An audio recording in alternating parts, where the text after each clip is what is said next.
code until I hit 15K. Let me run.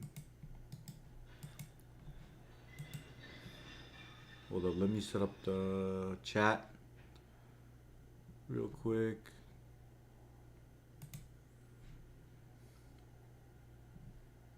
Yo, Raccoon. What you been up to today?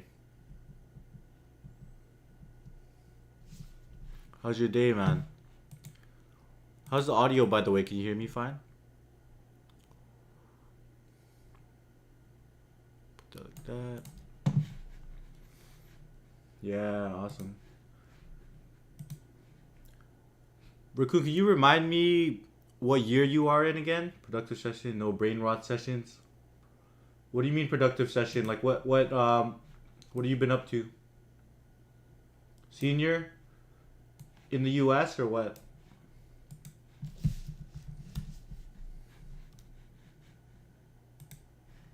Yo, Farzan, what's good?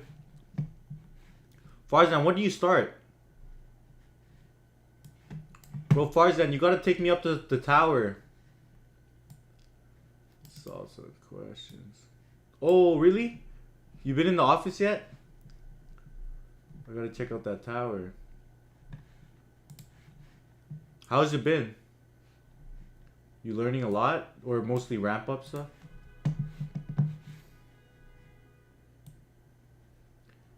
Yeah, Saddam got you, bro. Yo, Paul. Legend. Yo, everybody's out here. Yeah, we'll start with the question of the day. Hey, Robin. Let me check this.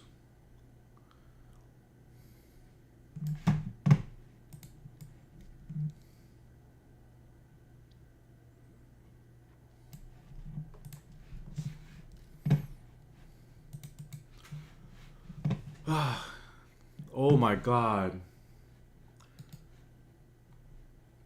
Every time I see prime numbers, I'm like, bruh.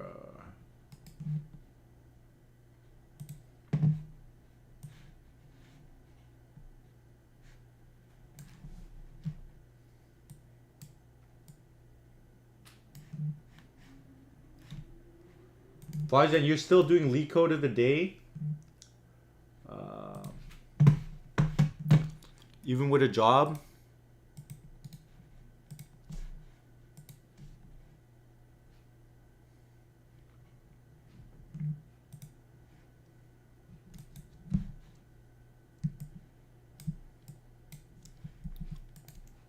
Where'd it go?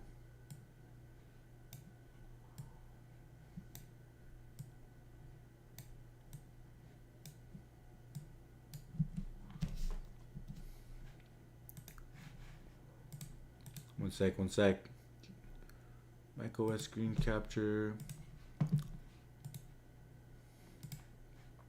Had to do a little setup.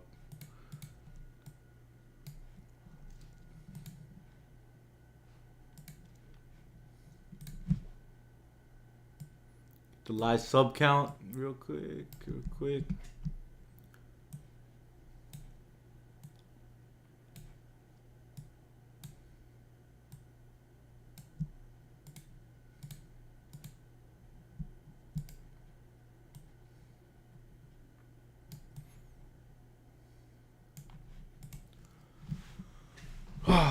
Okay.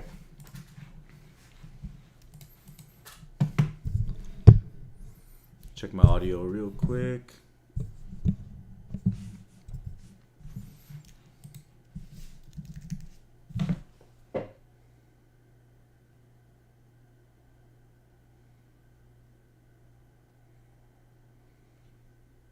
How's the audio, by the way?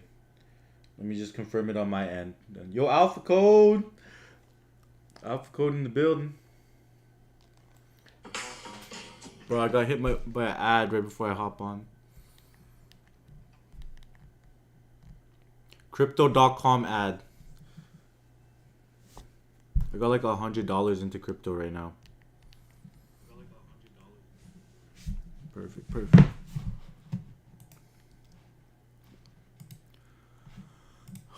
Bruh.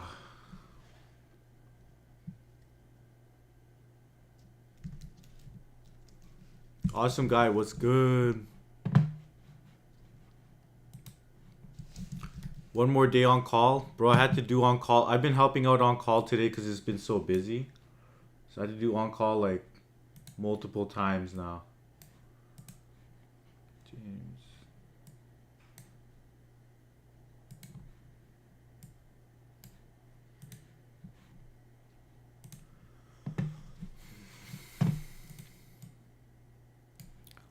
Okay, what's this question asking? Closest prime numbers in range. You're given two positive integers left and right. Find the two integers num1 and num2 such that num1 is less than num2 and it's between this range. Both num1 and num2 are prime numbers.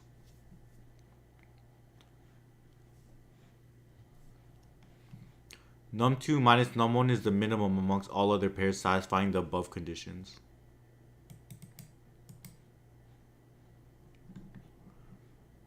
Return the positive integer array of nums1 and num2. If there are multiple pairs satisfying the three conditions, return the one with the smallest value. The one with the smallest num1 value. So, let me think.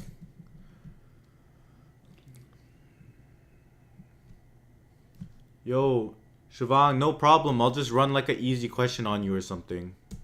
We do like reverse a linked list.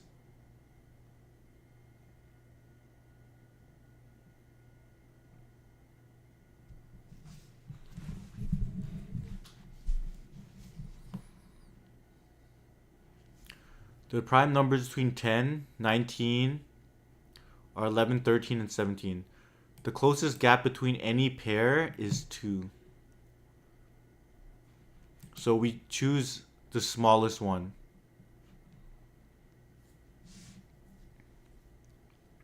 How important are bit questions? I don't know.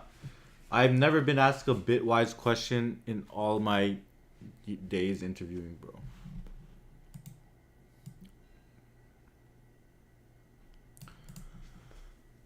What is this asking? Okay.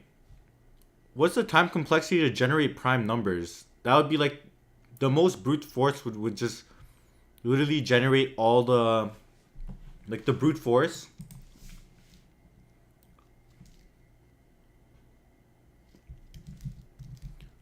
Brute force would be like generate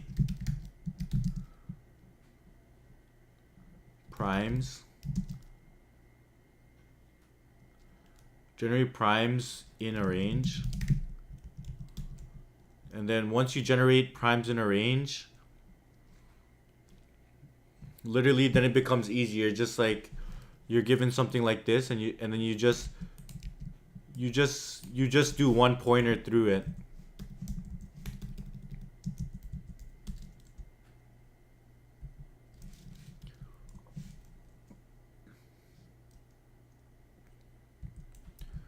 So that would be one way. Brute force generate primes, but generating primes is not an easy thing.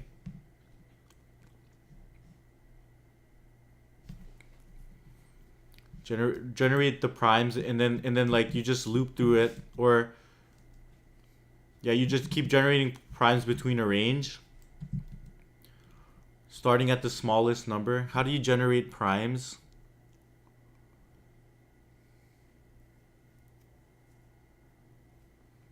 Let's see. If you see a problem,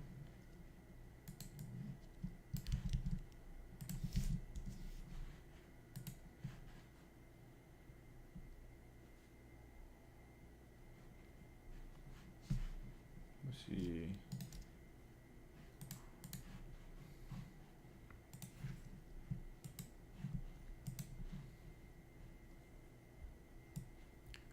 Given a number n, print all primes smaller than or equal to n.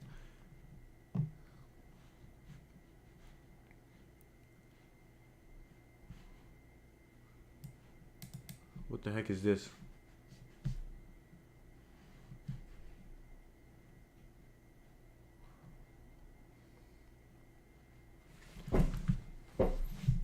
I've never heard this in my life.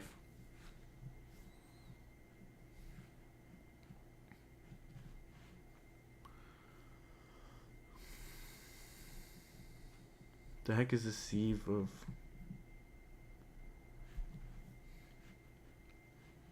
Given a small number and print all. Okay. So we're given 10, 2, 3. By marking multiples of each prime starting from 2. By iteratively marking multiples of primes, the sieve finds all prime numbers up to 20 efficiently. Okay, what does it mean by marking multiples of primes?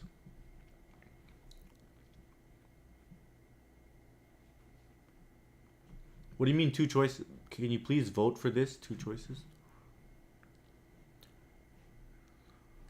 Okay.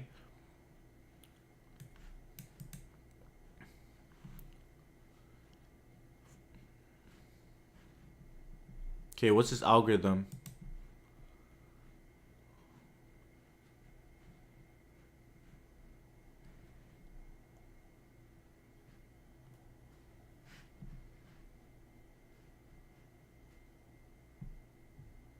I see, I see. You mark all numbers as prime.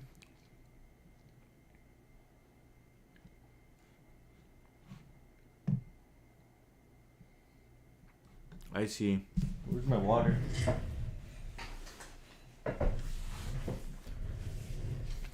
I need my water, like Coding Jesus would say. He's about to drop a video called "Where's My Water?"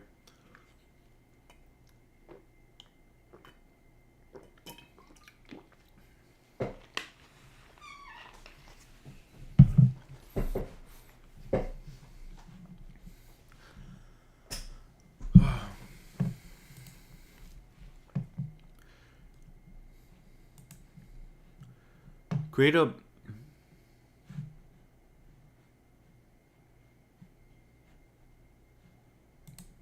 Do number 2. Create a Boolean array prime and initialize all entries as true. A value in prime will finally be false if I is not a prime. A value in I will be okay.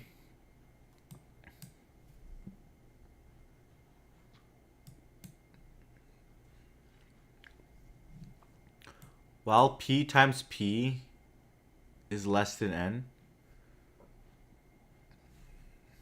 if prime P is not changed, then it is prime. Update all multiples of P. Okay. I see.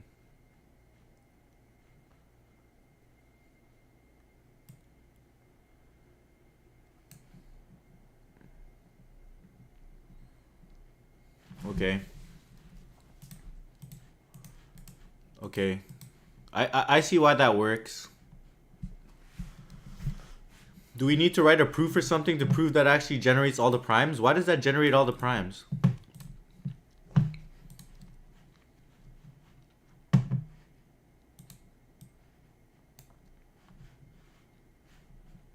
does this work? Create a Boolean array of 0. Okay. So our algorithm is going to be like this. 1, generate all primes between left and right. 2, push them into some array. Then loop through each element, and for each element compare with adjacent element, right? And yeah, loop through each element, and for each element, and then like return the smallest.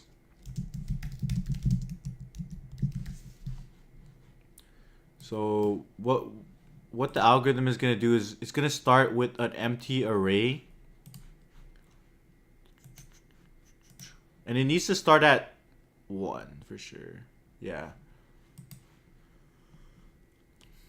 So we need to for or we're gonna do primes equals true for I in range right plus 1 to generate all numbers up to the right are prime. Then what's next? They say, why do we start at p equals to 2? Oh, because 1 is a prime for sure. And yeah, 2 is going to be a prime too.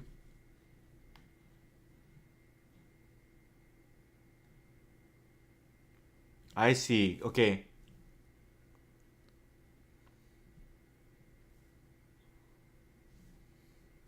0, 1. Yeah.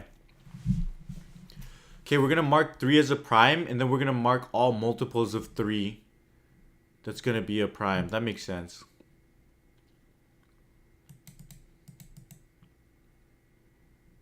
Yeah, all multiples of 3.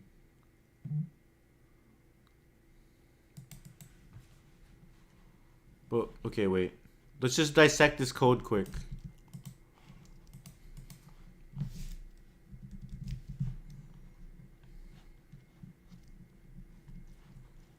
Wait, let's dissect this code quick. Create a boom. 2 times 2, while 2 times 2 is less than. If it's true, if P is prime, if it is prime, then you mark it. Okay, and then you skip ones that aren't prime. But what do we do here? We start at P. What if we're at 2? 2.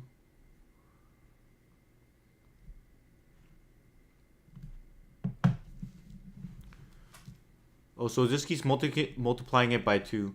So we start at 2. So pretend P is 2. P doesn't change until after. So what's 2 times 2 equals 4. So we get 4. So we pretty much mark 2, 4,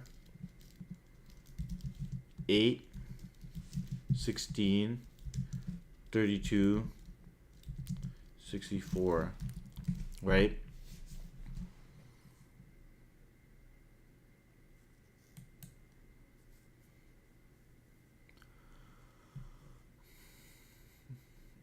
Why don't we mark like 10 and stuff? Why does this work? Because 10 is divisible by 2.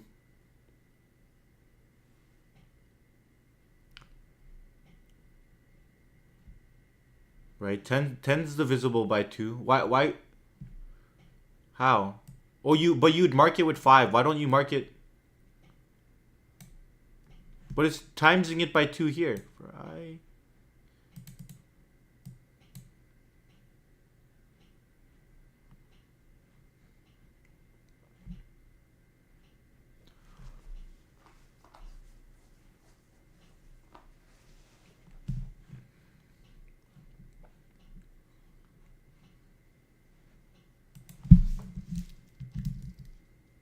Yeah, like here, print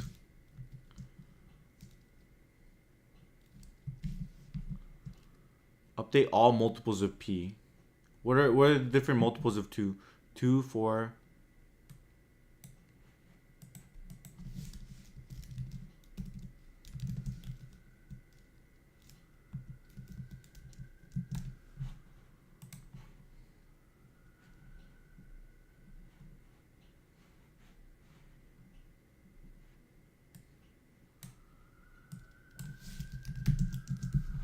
Right plus 1.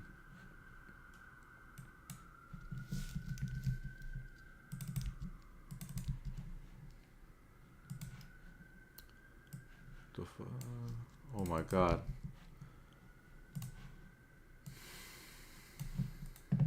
Oh, you're right.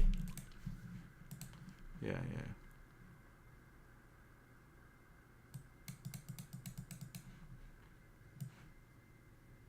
Where's it printing after?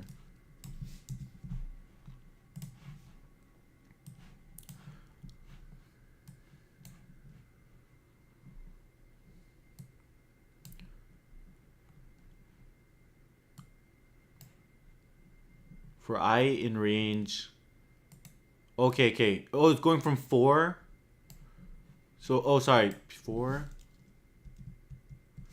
It's going from range P times P, 4, to like, what's my right here?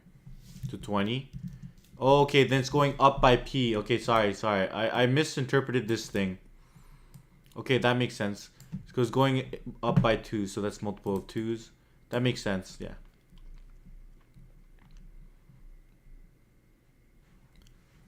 So what we're gonna do is this.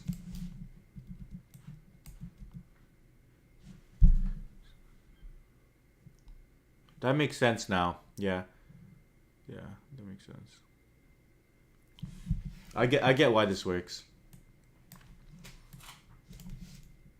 Yeah, I heard of Airtable. Are you gonna work there? I have friends that work there. It's a pretty cool company.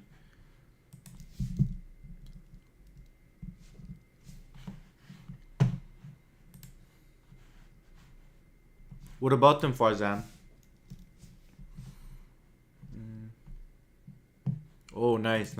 Yeah, I like Airtable.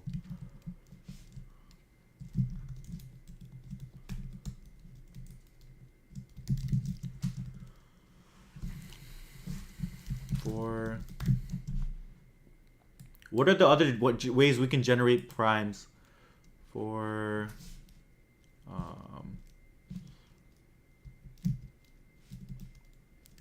lm in prime, if lm goes true,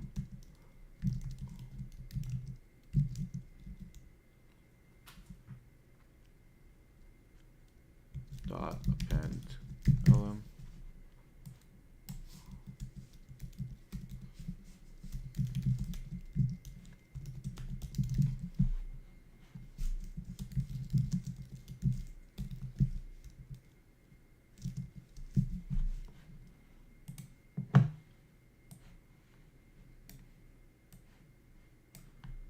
No, I don't. I work a full-time job too.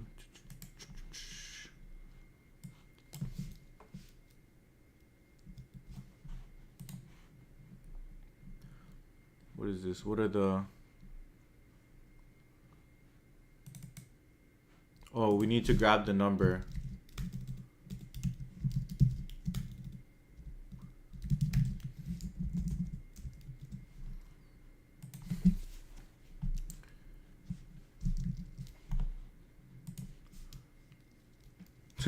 Scrum Lords.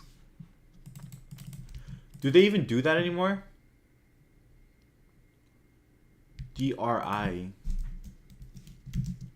And what's DRI? DEI? What's it called? And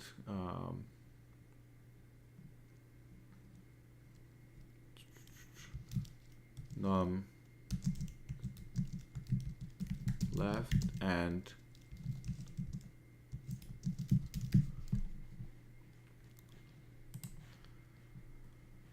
okay, perfect. 11, 13, 17, and 19. 11, 13.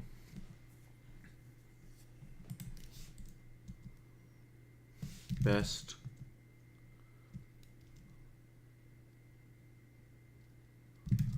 Yeah. Float. So we're trying to minimize the smallest. Okay.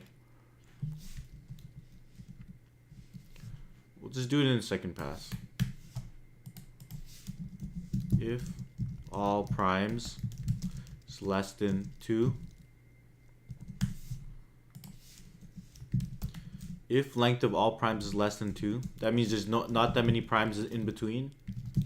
Return -1, -1.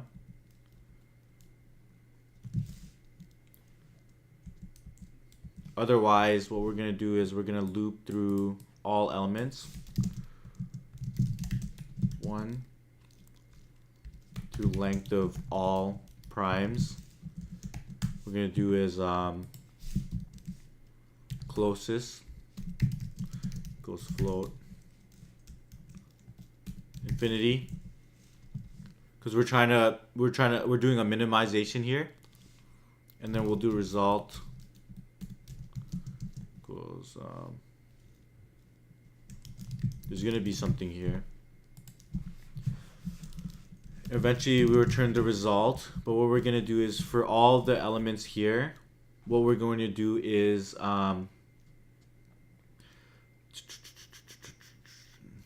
distance equals all primes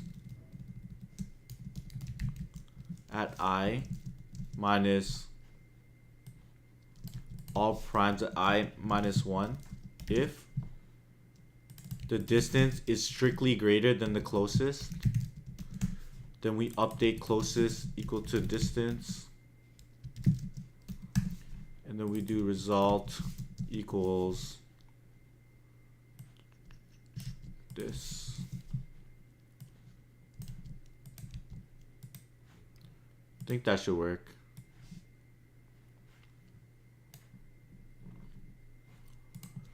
Maybe we could shorten it down to a few passes, or like one. Oh, what?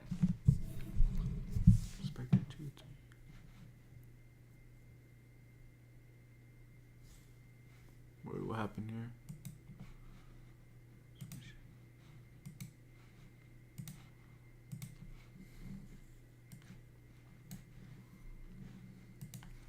Wait.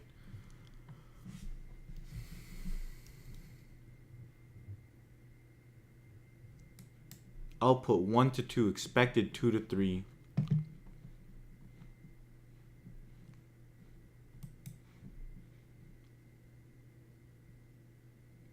Oh yeah, you're right.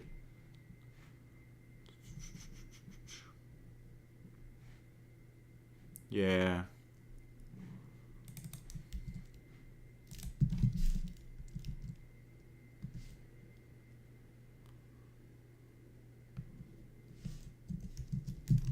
Zero is not 1 either, right? False. False.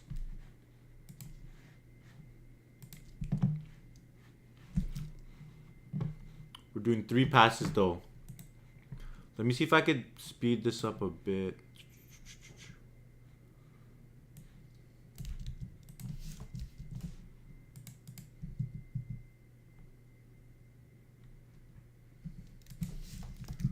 Last scene.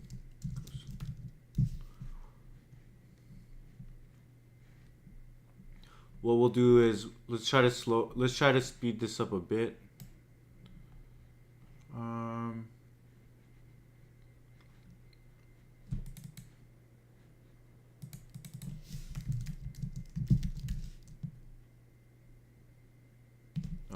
If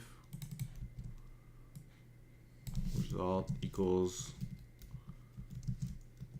none, return that. So let's do it all in one pass.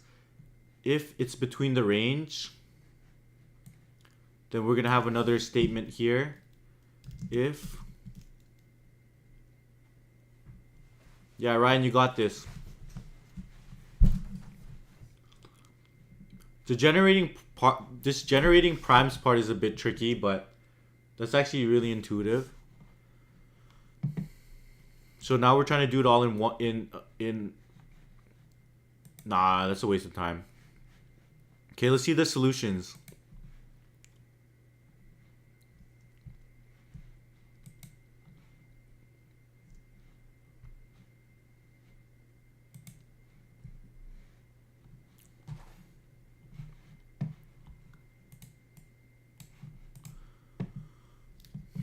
Dude, Alpha, your streak is actually insane. I don't really got a no streak.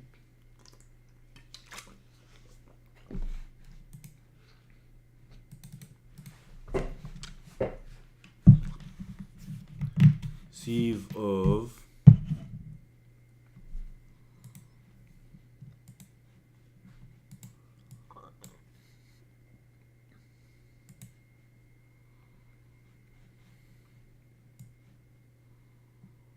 what is this?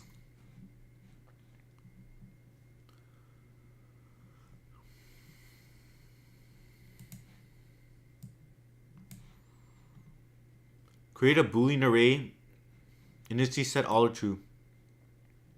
For each number I starting from 2 up to square root of right, if I is prime,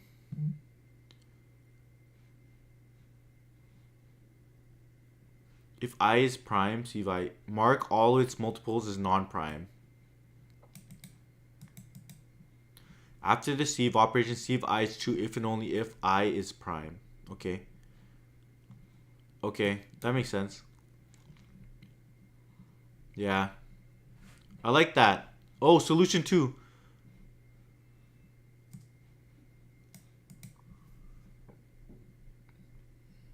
So, wait. Okay, messages.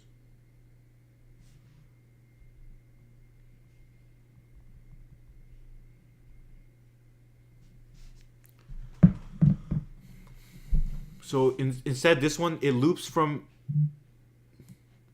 the different values, and then it checks if something is a prime number. How does it do that?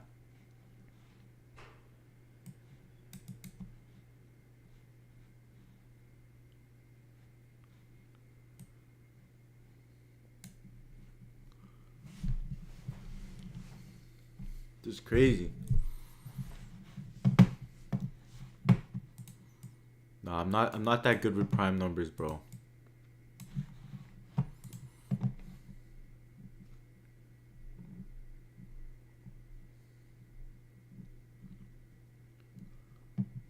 Okay, let's do some contests. Bro, I get cooked by these contests.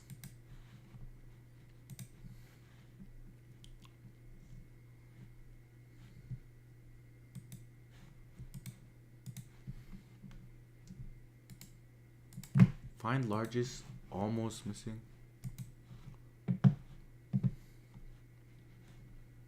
Oh, these are the weekly.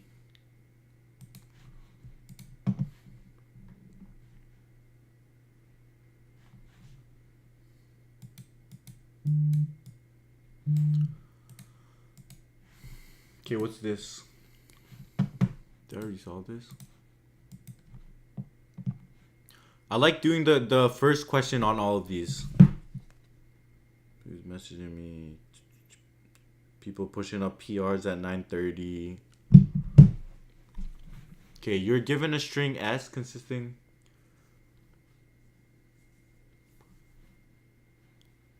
of digits. Perform the following operation repeatedly until the string has exactly 2 digits.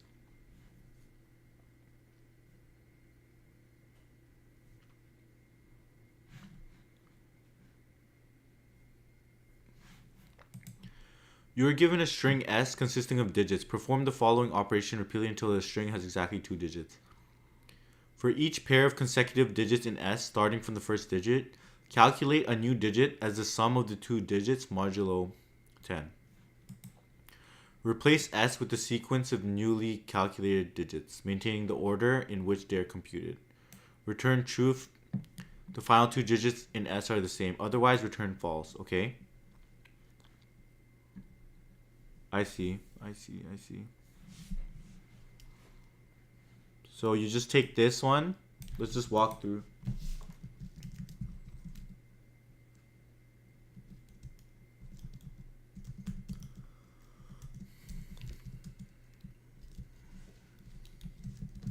We do 3, 9 right here. What's 3, 9?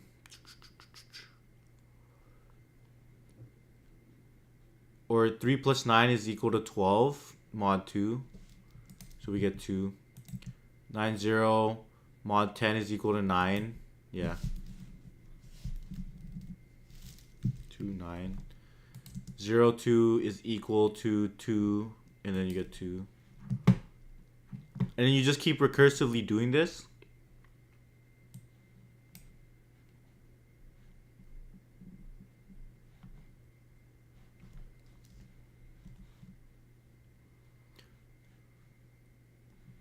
Return true if the final 2 digits in S are the same. I mean, I'm thinking we just simulate that. Yo, Mod, what's good? I'm thinking we just literally simulate this.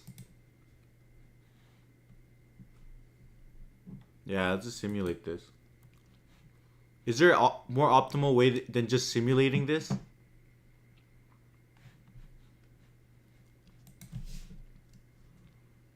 Let's see. Current S equals.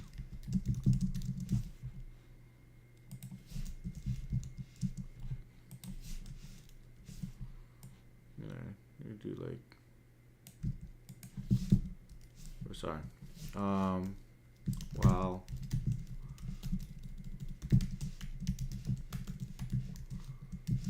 While length of current S. While the length of current S is greater than 2, you're going to keep repeating and then we'll return.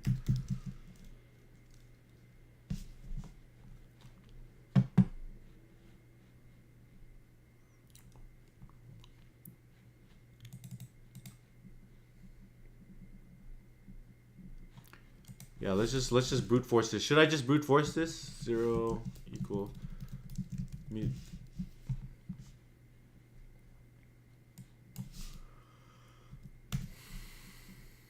S0 x1.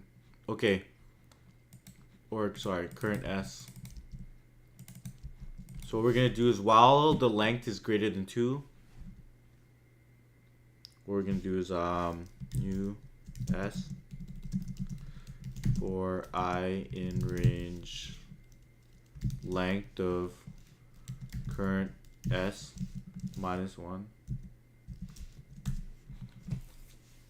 What we're gonna do is gonna next let's go like this. For lm in S, we're gonna cast it to an integer.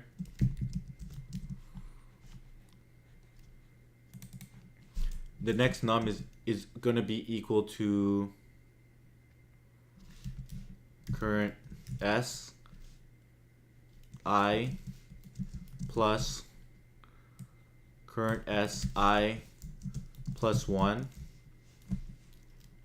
mod 10.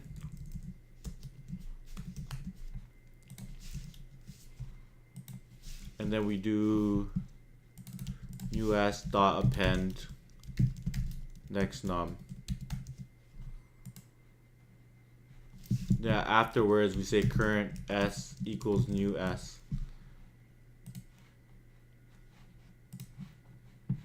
Nice. Is there a faster way to do that? Give me water. Yo, is there a more optimal way to do?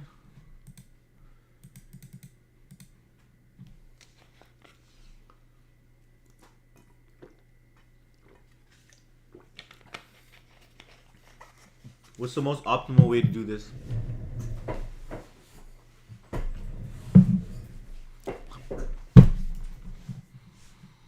Simulation.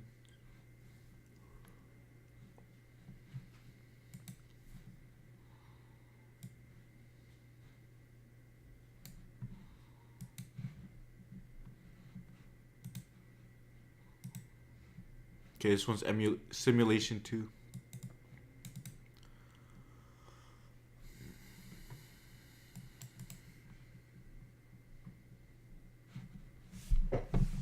Okay.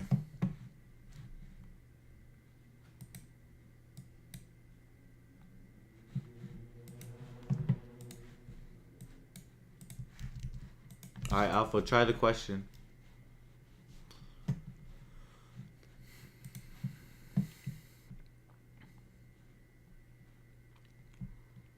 You're given a 2D integer. Yo, guys, we're gonna interview Patrick again soon.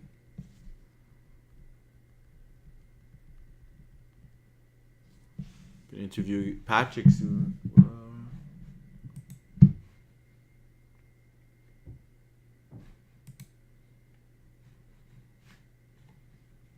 Because his interview's tomorrow. We need to make sure he's proper.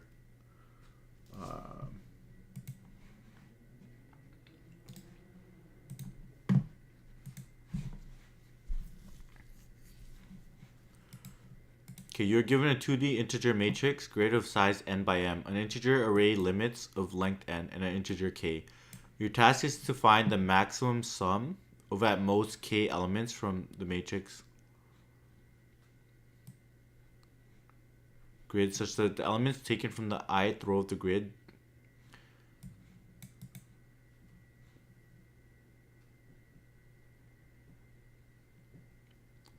a LC drinking game. I'm down. I might get banned off YouTube for that though. Monetization. I was thinking of like doing it at the club or something. No, I'll do it at the club. Okay.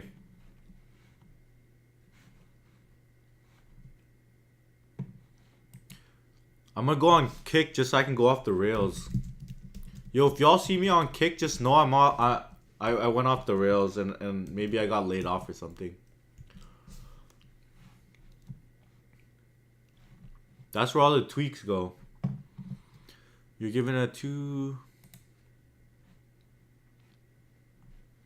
and an integer array limits and an integer k. Your task is to find the maximum sum of at most. Find max sum of at most k elements. Okay. We can't take more than... Yeah, we have certain limits. So pretend we have like 1 and 2, or we have this array, and we have limits 1 and 2. That means we could only take 1 here, take 1 from the first row,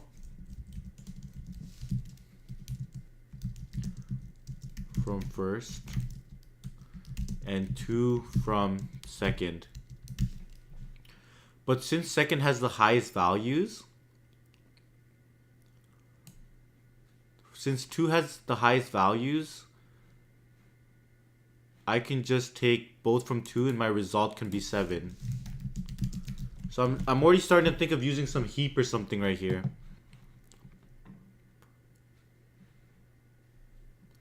Because what we'll want to do is, what are the constraints? What are the values in here? Okay, all elements are positive.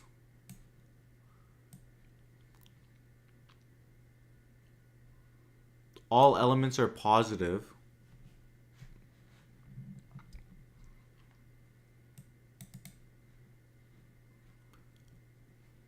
The limits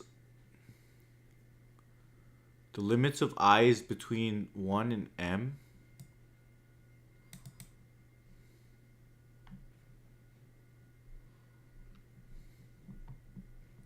Let me think. Yeah, I mean, we could sort each row, right? But what we need to do is we need to take... Well, what do we want to do? We want to grab the highest. So we want to grab the highest number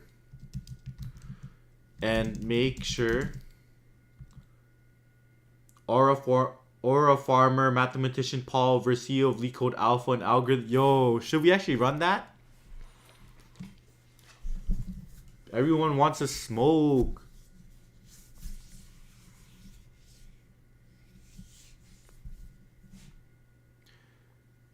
Okay, Farzan, but like, what? Or, yeah, Farzan, what if we can't take any more from a given row?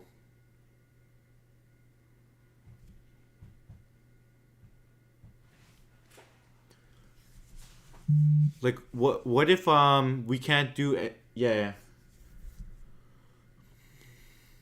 What I think is yeah, what I think is, what if we just parse everything into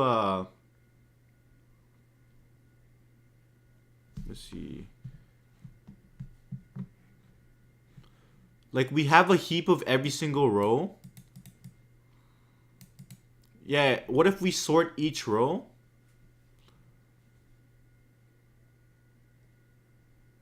Yeah, sort each row, then like have a heap that points to the start of each row. So if each one is sorted, right?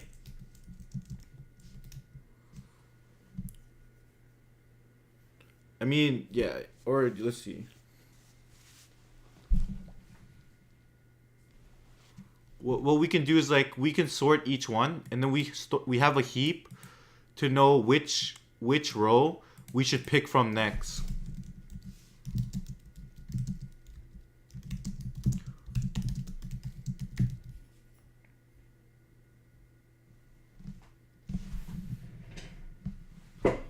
Bro, I swear I hear this tweaker again. Alright.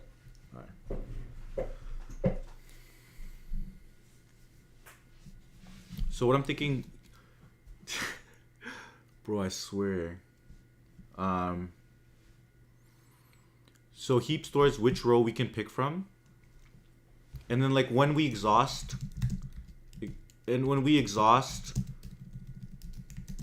limit.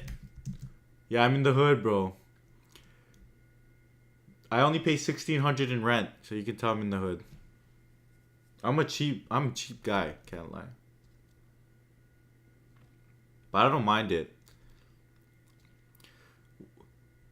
Yeah, 1,600. When we exhaust the limit, we don't push back in the heap. Close enough, man. Close enough. My place is like under 200 square feet.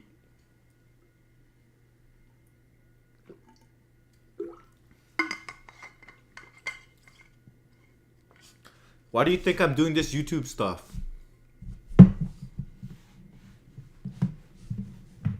I need to move out to like Rincon Hill or something.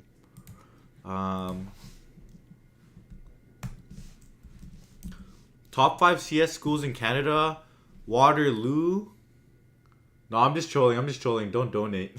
I already make good money. Let's go Waterloo, U of T, UBC, University of Alberta. I don't even know.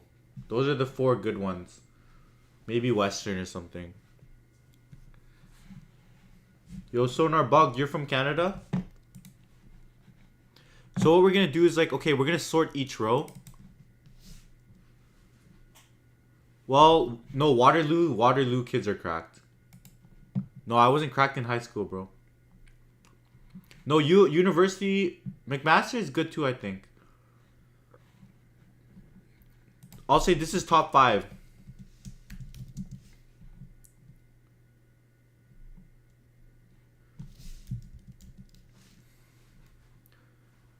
Farzan, was I cracked in high school? No, I was on crack in high school. Top 5. Let's say 1 Waterloo. Let's see. Were you cracked? I had like my grades were like 80% and stuff, not like 90s or 100s. But I couldn't focus in high school. That's the thing.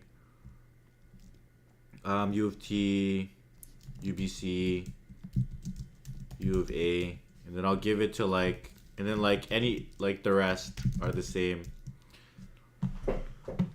Okay, what we're gonna do is we're gonna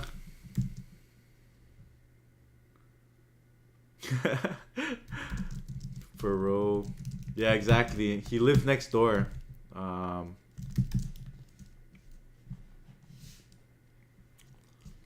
For rolling grid, so that's the way we're gonna sort it.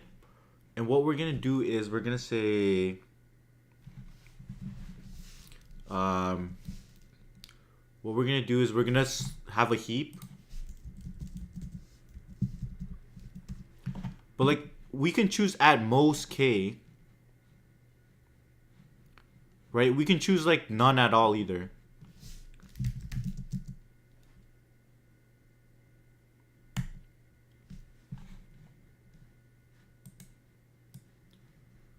Top limit from each row. Okay, GMT, but like what if we want to grab multiple from every row? Pretend we have an example like 1, 10. Then we have another one like 1, 10. And then we have 2. And the limit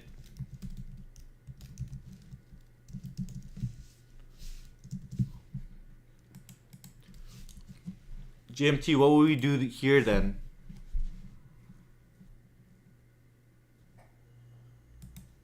Like, we don't want the top 2 from here because we want the top 1 from here and the top 1 from here.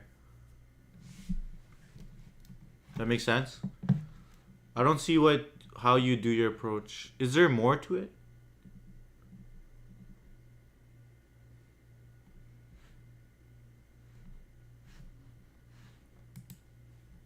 I see. That's one approach, but I feel like it's... Yeah. Yeah, I guess. I see, yeah. That would all work. I think all approaches there would work. Yeah, your way... I see. Yeah, that works.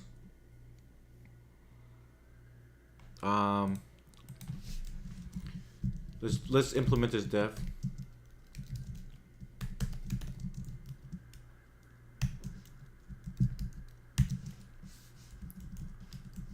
Import heap queue row. No, I don't want to do quick select, man. I'm just gonna use a simple heap.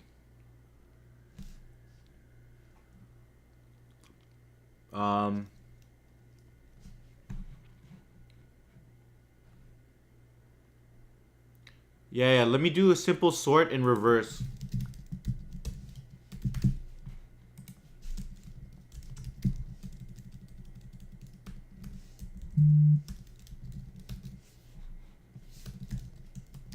Top from each equals row in grid. For row in grid for column in range 1 or length of limits.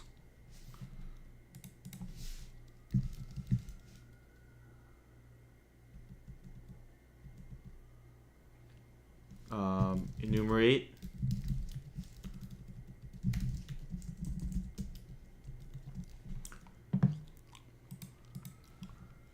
Time complexity. I'll calculate that in a second, but it's pretty much like for a row in enumerate row indice. So what we're gonna do is for row indice in row. So we're looping through each. You could hear ambulance and stuff in the background, right? Constantly in my streams. But what we're gonna do is for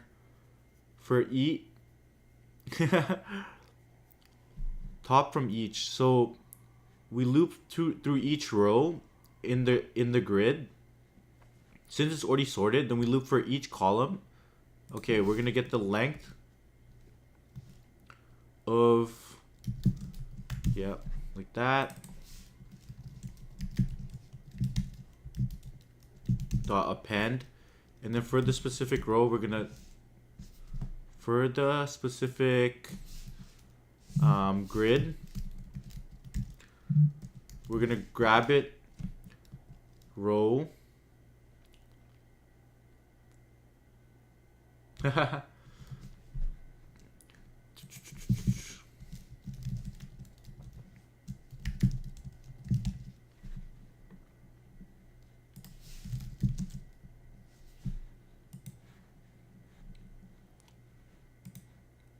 For a row in grid.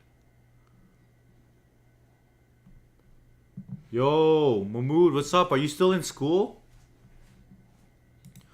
Mahmood is that Code Forces guy. I remember you for sure. You hopped on the stream like 2 months ago and was going crazy on the Code Forces. or you're doing like I gave you like 3 leak code hard questions. Grid, row.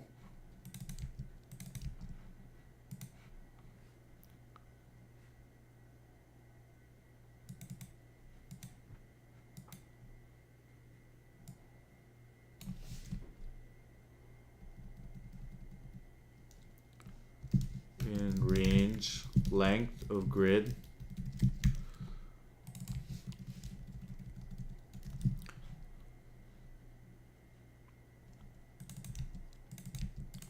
Yeah, like that. Perfect. Grab the top from each one. And then what we're gonna do is I don't know, it doesn't let you paste links for some reason.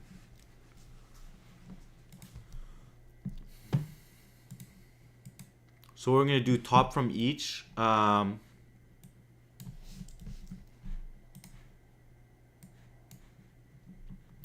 What's the top from each? Yeah, 2, 4, 3. Wait, Patrick's, yeah. I'm gonna call you. Wait, how am I gonna call this guy? This is gonna be the best.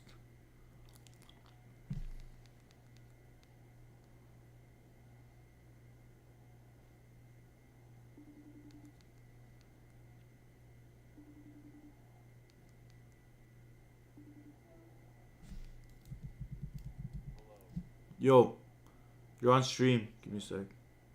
I'm on the stream. Yeah, you're on the stream, bro. Hello, everybody. You ready for behavioral again?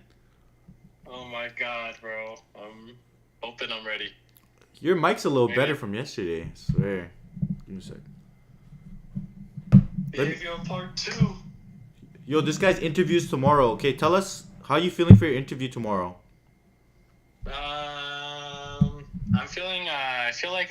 I'm feeling okay right now. I'm feeling okay. I feel like I wish I had more time to prepare for it, and I wish I prepared a little bit more for it, but I'm feeling like, yeah. Why? I'm feeling it. Have you been partying and stuff or no?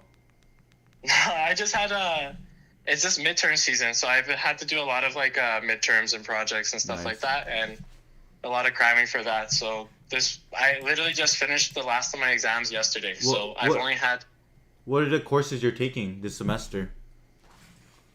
like advanced algorithm design and analysis, computer architecture, software engineering, and then I'm taking two electives: so introduction to Spanish and history of rock and roll from the 1970s. History of rock and roll. What the? Yeah. What did you learn there? Sick. What are they teaching you that? So sick, dude. We're just learning about the history of rock and roll, basically starting from the 70s. We go a little bit into the 60s. We touch a little bit at the early 1920s, 1930s. We start with jazz and rhythm and beat, like R&B, and then we move into rock and roll, basically. I see. And we just go down the lineage of it, and it's so sick. So we cover like different genres of rock and roll, which is like heavy metal, glam rock, cock rock, sex rock. Sex rock. So funny. Yeah. It's like So basically, just in the late 1970s, a lot of rock bands were a lot of those mainly dudes, and these dudes were dressed in like really sexual outfits, and their songs were just about like, dominating girls, basically having girls like fall all over them and stuff like that, and like being really sexual with girls, things along those lines. Okay. And different genres, but we also learn about like disco, pop, hip hop, rap. We also cover those genres because they're connected to rock. Are you getting an A or what? I think so. My first test in that, I got a 95%. I got a 95% on the first test, so I feel like I see. Okay, hold up. Try. Let me, Farzan, post it in the chat. Or, sorry, post it on the Discord. I'll bring it up. Yo, I don't know how to fix that. I'll look into fixing that. Let me solve this lead code question quick, Pat. Okay. What else? How's your other courses? My other courses, holy shit, I did my computer architecture midterm yesterday. That one was pretty tough. We had to write a function in assembly code, basically. We had to talk about, mini MIPS and micro MIPS. Have you heard of that before? Mini MIPS and micro MIPS. Yeah. Wait, okay, let me Have you focus had- up. Give me a sec. I'm just solving this one question. So we're grabbing the top from each. And then for each from there, then we just have to sort top from each. Sort in reverse.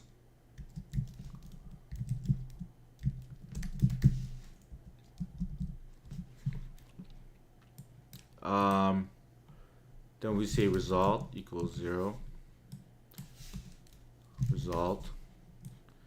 We only want to choose ones that are greater than 0 for lm. For lm in or index equals 0 while index is less than the length of this and k is greater than 0. We'll do index plus equals 1. Or I mean we can break when it gets to negative, right? While index is and k, while the index is less and k, and top from each at index is greater than 0. We continue, and what we'll do is we'll do result plus equals. We'll take the top from each at index. We'll move up index plus equals 1, and we'll minus k minus equal 1. Okay, what did everyone else do? Let's see what this Legend Farzan did. What is this?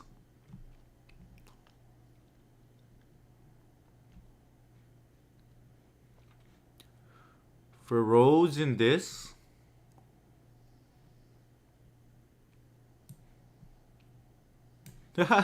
yo, what? You're right. I see. I see. I see. That makes sense. That makes sense. All right. What time is your interview tomorrow? How much questions did we do right there? 1 p.m. Mahmood, you got this. 1 p.m.? Okay.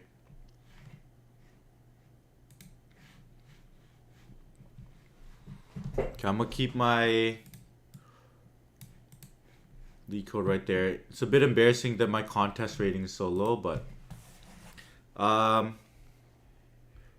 for Cisco Sweet Intern. Oh, Patty, weren't you doing Cisco Sweet Intern as well? Did you do that? Attempt that yet? Oh no, I didn't. No, I was focusing on this. I see, I see. So Patrick, why should we not hire you? Why should you not hire me? I would advise against you not hiring me. Why? I would advise against you not hiring me because you would be missing out on a very potentially. You would be missing out on an asset with a high level of potential. Why do you say you have such high potential? I feel like I have high potential because I feel like throughout my university career, time and time, I've been able to push myself to learn and understand new technologies and new theories, and have really pushed myself academically. I've done well in these courses, so I feel like I'm always capable of learning new things. Dude, and you sound actually so understanding. bored right now. Okay. Like what up you the call energy. it? Okay. Let's start from Okay, the I'll- scratch. Let's start from the scratch. Okay. Hey Patrick, how's it going today? It's going great. How are you? Pretty good, pretty good. So yeah, I mean, thanks for taking the time out to interview with us. So today we're gonna go through some introductions, some behavioral style situational questions, and then after I want to get to understand a bit of your technical skills. So I'll probably ask some like trivia type questions, and after we're gonna go to a lead code question. How's that sound? That sounds good to me. I'm pretty excited. Cool. So yeah, tell me about yourself. Okay, so my name is Patrick. I'm a fourth year computer science major with a minor in philosophy. My background is primarily in C++, but I've also explored a variety of different topics and interests like cryptography. I've done a lot of high-level courses in artificial intelligence, data structures, and algorithms. I've taken courses in object-oriented programming in C++ as well. I've also taken courses in software development and software engineering, which for me were courses where I gained a lot of hands-on experience in actually developing and implementing large-scale software. I learned a lot of things like dry and solid principles. I got experience using things like version control systems like Git. And I felt like these classes were essential to my growth as a developer because they taught me the importance of designing code that's scalable, maintainable, and efficient, which are principles that I apply to every project that I work on now. I have a few projects in my portfolio. My first large-scale project was a text-based adventure game that was made completely in C++ using object-oriented programming and pointers. I've built a mini interpreter in a functional programming language called Racket. I have some projects involving algorithm design and analysis. And I've gotten my hands on some HTML, CSS, and JavaScript projects. I've created landing page clones of websites like YouTube. And right now, I'm taking software engineering courses where I'm actually building web applications using APIs, Node.js, and JavaScript, which has been really fun for me and a big learning experience. And it's really deepened my understanding and got me interested in backend development. So when I heard that there was a Node.js Okay, your intro is long as hell. It should be okay. We talked about this, that it should be 2 to 3 minutes elevator pitch. If I need to know more about you, I'm gonna ask, right? Okay. So what should happen? Okay, how about didn't I just stop at the part where I said think about it, dude. You did sales before. Imagine you did a elevator pitch that long, right? You did sales before. You know how to do a proper sales pitch. Like do a day. Okay, so what you call it? But what I was thinking about is yesterday. You're like saying like let's go over like kind of like your history, like what you've done. Yeah. So that's basically what that's what I was trying to do. I was just basically trying to say, a lot of different courses, and I've done a lot of software courses where I know, but you just went too long. Like you're going way too long on that. Okay. Like it was making sense, and then I literally started zoning out. Because it was okay. Where do you think I should have cut it off then? Like just condense it harder. Okay, so. Okay, say it again. Let me pay attention. But like try to condense it this time. Okay, I'll try to condense it. Yeah, I'm a fourth year computer science major with a minor in philosophy. My background is primarily in C++, but I've explored a variety of different topics and interests like cryptography, artificial intelligence, and data structure and algorithms, and I've done courses in object-oriented programming in C++. I've also done a bunch of software development and engineering courses. These courses, I've made a bunch of projects. Like I have a text-based adventure game that I made completely in C++ using object-oriented programming and pointers. I've made a mini interpreter using a functional programming language like Racket. I've done some algorithm design and analysis projects, and I've created a couple of landing page clones of YouTube pages. Okay, the pointers sounded weird. Yeah, everyone's calling out that you said end pointers. Like, would it mention pointers? Like, yeah. So what you call it? That just, should just be it just sounds like you're just trying to spam buzzwords. There. Okay. Because I know pointers is a part of object-oriented programming, but I just thought that maybe if I said that I've used pointers before, it'd sound more impressive. So that's why it's pointers is C++, not really object-oriented. We're talking. Oh, okay. You don't use. Okay, that's not that. Like pointers are just a regular concept in programming when dealing with memory. but it doesn't not related to Oh, object oriented programming at all. Object oriented programming is like how you structure programs into objects, right? And encapsulation and all those stuff. okay. Okay. So So just probably just say wait, object-oriented yo, programming. y'all can hear him good on the mic or what? Okay, perfect, perfect. Okay, maybe let's condense it to this. Hey, my name is Patrick. I'm a fourth year student at the University of Lethbridge. I've taken courses in cryptography, software engineering, large scale systems, um, design analysis of algorithms, artificial intelligence. I've took a wide breadth of, or I took a wide range of software engineering projects, and in those or classes, and in those classes, I've built some pretty cool projects, including like X, Y, and Z, right? And then that should Okay. last like 2 to 3 minutes. And you could just say at a high level what those projects were. What do you mean by high level? Like don't go too deep into them. Be like, okay, I built in my object That's like oriented course, I built a text based adventure game in C++. I've also built a YouTube clone on my own, and etc. etc. etc. Michael Deming, do you think the intro okay. should Michael Deming, do you think the intro should be more personable? They of course are going to get into your projects, but if you have 30 seconds to 1 minute to make them like you as a person, that can go a long way. Let me think about that. Uh, I Mm-hmm. think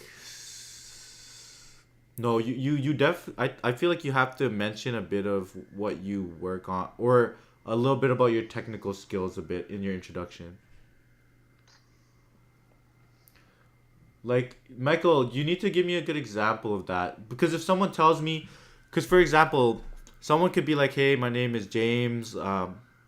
Yeah, I really like to go skiing. Um, I've traveled to 6 different countries in the last four months. And yeah, I'm super excited to work here.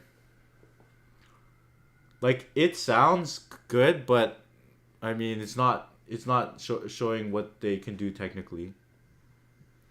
But I think it'll be interesting though Okay. because it's Okay. something different than what everyone. Because hold up, Pat. I'm just answering the chat if you're in there. They're asking Okay. like, Okay. Okay. are you seeing the chat as well? What people are saying? No.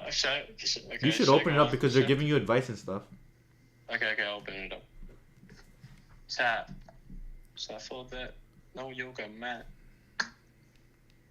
Yo, but Oh, got it. Michael Deming, honestly, sadly, people just care about your technical skills in when you're applying for technical roles. Like I don't really assess people's behavioral skills, and I've seen people get these high paying jobs without ever being asked any behavioral questions, just straight technical questions. So I think like sadly they don't care that much about your personality. Okay. So. Oh. Okay. Sorry. My bad. Michael, let me know if that makes sense, Questions. and let me know if everyone else agrees.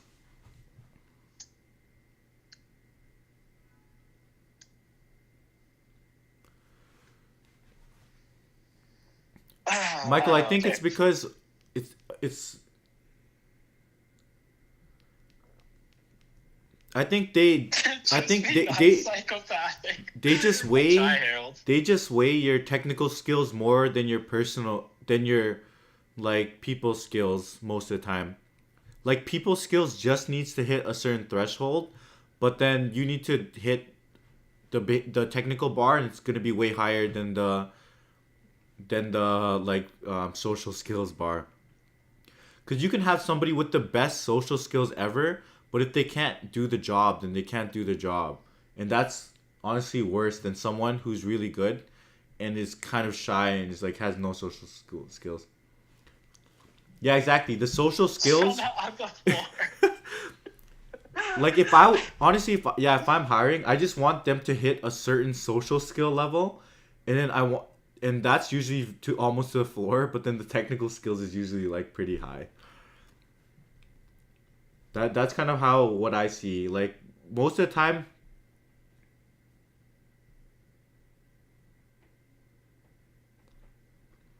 Yeah, honestly, they just want you to actually.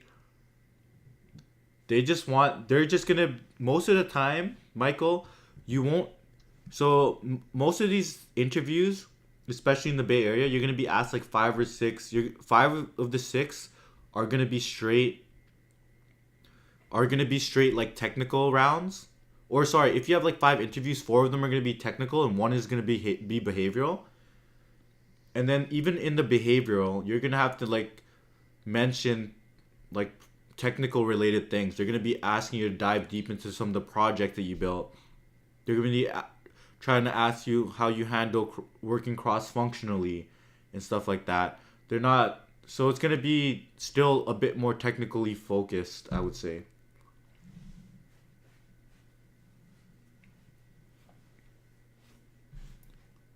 Exactly, exactly, dude. Yeah, most of the yeah, that's true, Farzan. Like most of the time, even in your interview, they're they're literally just gonna they're just asking you to break the ice, but really what they want to do is spend as much time on the algorithm as possible. Honestly, I've been at interviews when they didn't even let me introduce myself. They just introduced their self and then they got right into the What? question. Crazy. Yeah. Okay, Okay. so what do you think? Like, um, how should I end? What's a good way to end the introduction? Like the brief introduction, Okay, wait, let me ask elevator GPT this pitch. quick. 69. Yeah, Hey yeah. guys. Bro, and also the other thing is especially if you're when you're like applying for these companies in the Bay Area, there's literally they're interviewing like 50 people for that same role. So they're just looking at your technical skills at that point. How long should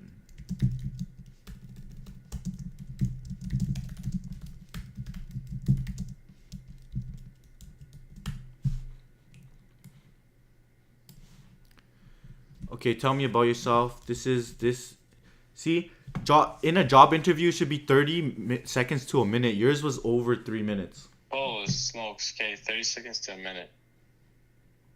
A few paragraphs relevant to the purpose. Okay, so Why? right now, Yeah. so how do you close off look up how to close, can you search up how to close off an intro? How to end off an intro? How do you close off an intro? Let me look this up. Oh my god, I'm watching an ad. So why would people want to take a gamble on being with maybe toxic or something? Well, Michael, first off, I would say Build my first app at it's 14. easier to teach someone to not be toxic than to get them to the level of technical skills that you need them to do the job. And like worst case, they're really just toxic. Then you just throw them, but they're still good at coding. Just throw them on some random project where they can build it up by themselves, and like let them work on that project, right? And like don't deal with them and let them push out code.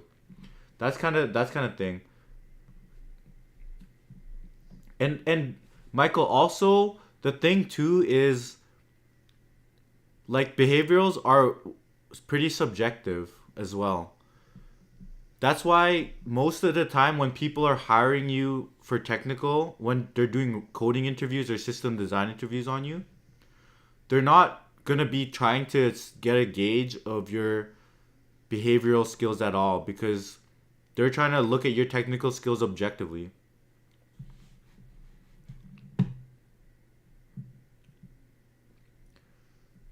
Yeah, yeah, like honestly, Michael, a lot of the things people are looking for when they're interviewing is what they're trying to get a sense is like somebody's like willingness to learn, somebody's like even if somebody's really smart right now, sometimes people they would take somebody who is more willing to learn and like is kind of smart. Sometimes that makes more sense too. Okay, Patrick, tell me about yourself. Oh wait, but before I do this one more time, so the way that I have this right now is that I have like my courses, some projects that I've done, and the way that I was kind of thinking about doing this is closing it off with that I'm in a course right now working with building web applications using APIs. Like, or what do you think about that? Wait, say it again. Basically, the way that I have my pitch structured is that I'm just going to do quick intro, the courses that I took, the projects that I've done, and then the course that I'm in right now, I'm doing like stuff related to APIs and Node.js and JavaScript. Yeah, that works. So the way I structure mine is like, my name is James. I'm a software engineer at the company I'm working at. Like, and then I kind of take them through my career, or I go kind of reverse chronological actually. Like I work at this company right now. The team that I work on is Team X. These are the projects that I've been working on, and I'll be like, before that I was working at this other early stage startup, and the things that I did at that company were X, Y, and Z as well. So I just kind of like take them, and then I'm like, yeah, before that I was also in school. So, Okay, let's do this. yeah, go. All right. Hey, Patrick.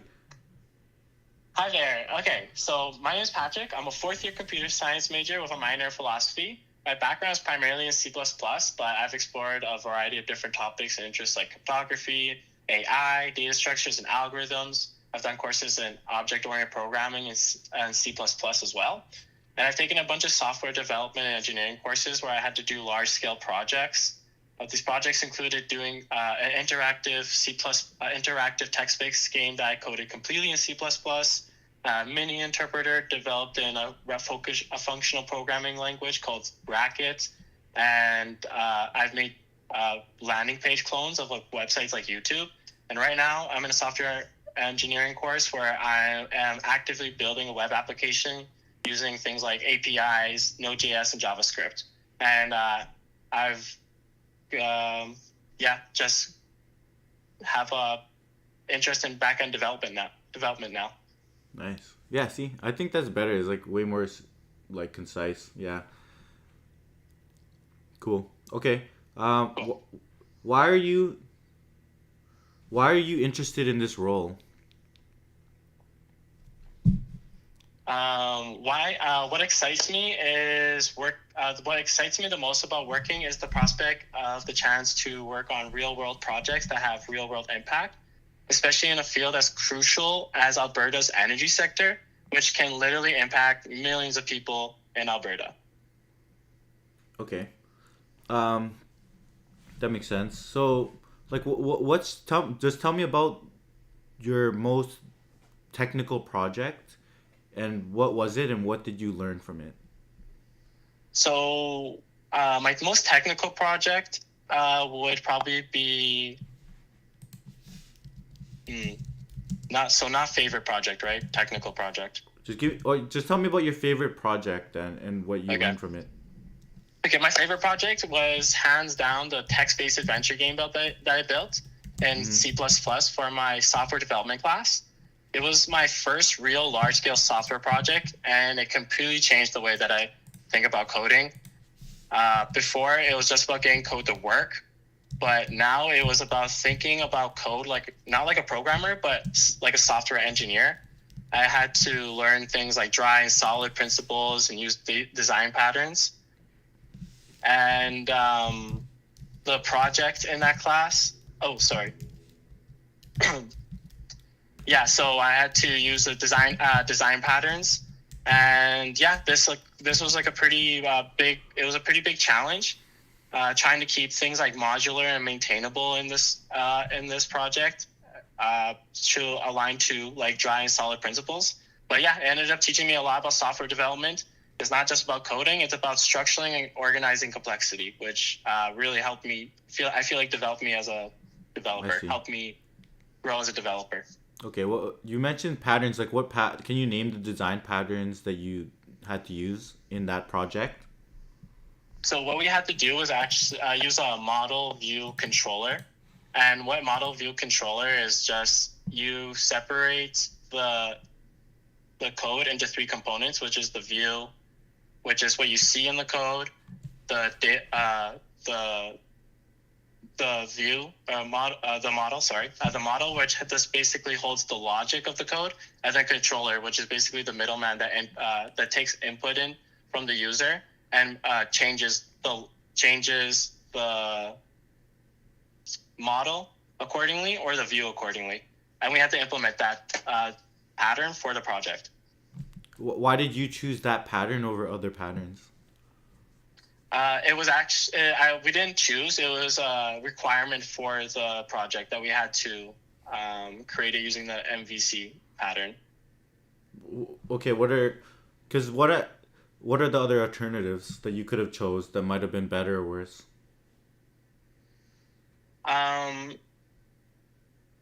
For this game, because this is what I'm saying is like, okay, pretend I'm talking about a project I worked at work, right? And I chose a specific design pattern.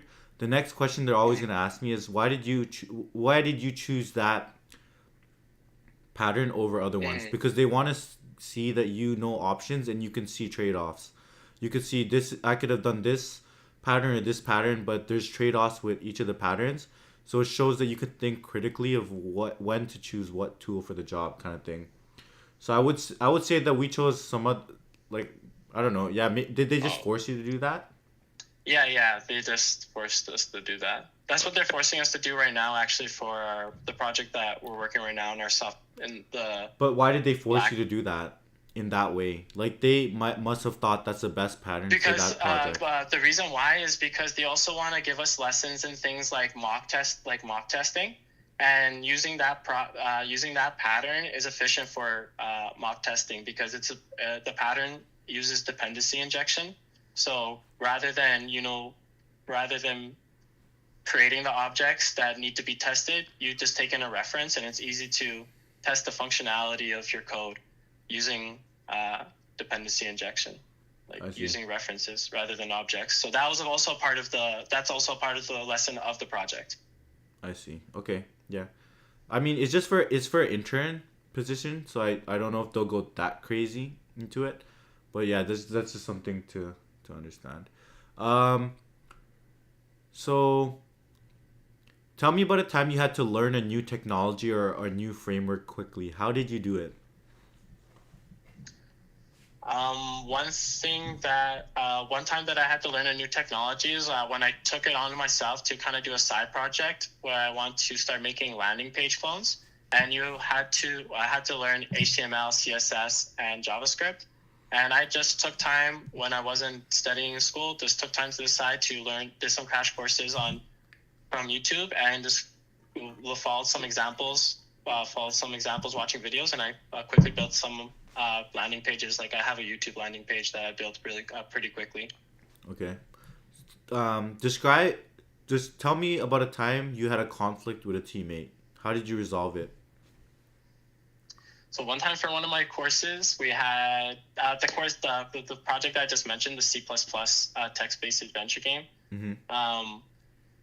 We had to decide on how to make our code structure. And for this project, me and a teammate got into a little bit of a disagreement on whether or not we should do a monolithic design or if we should do a more modular design for the code.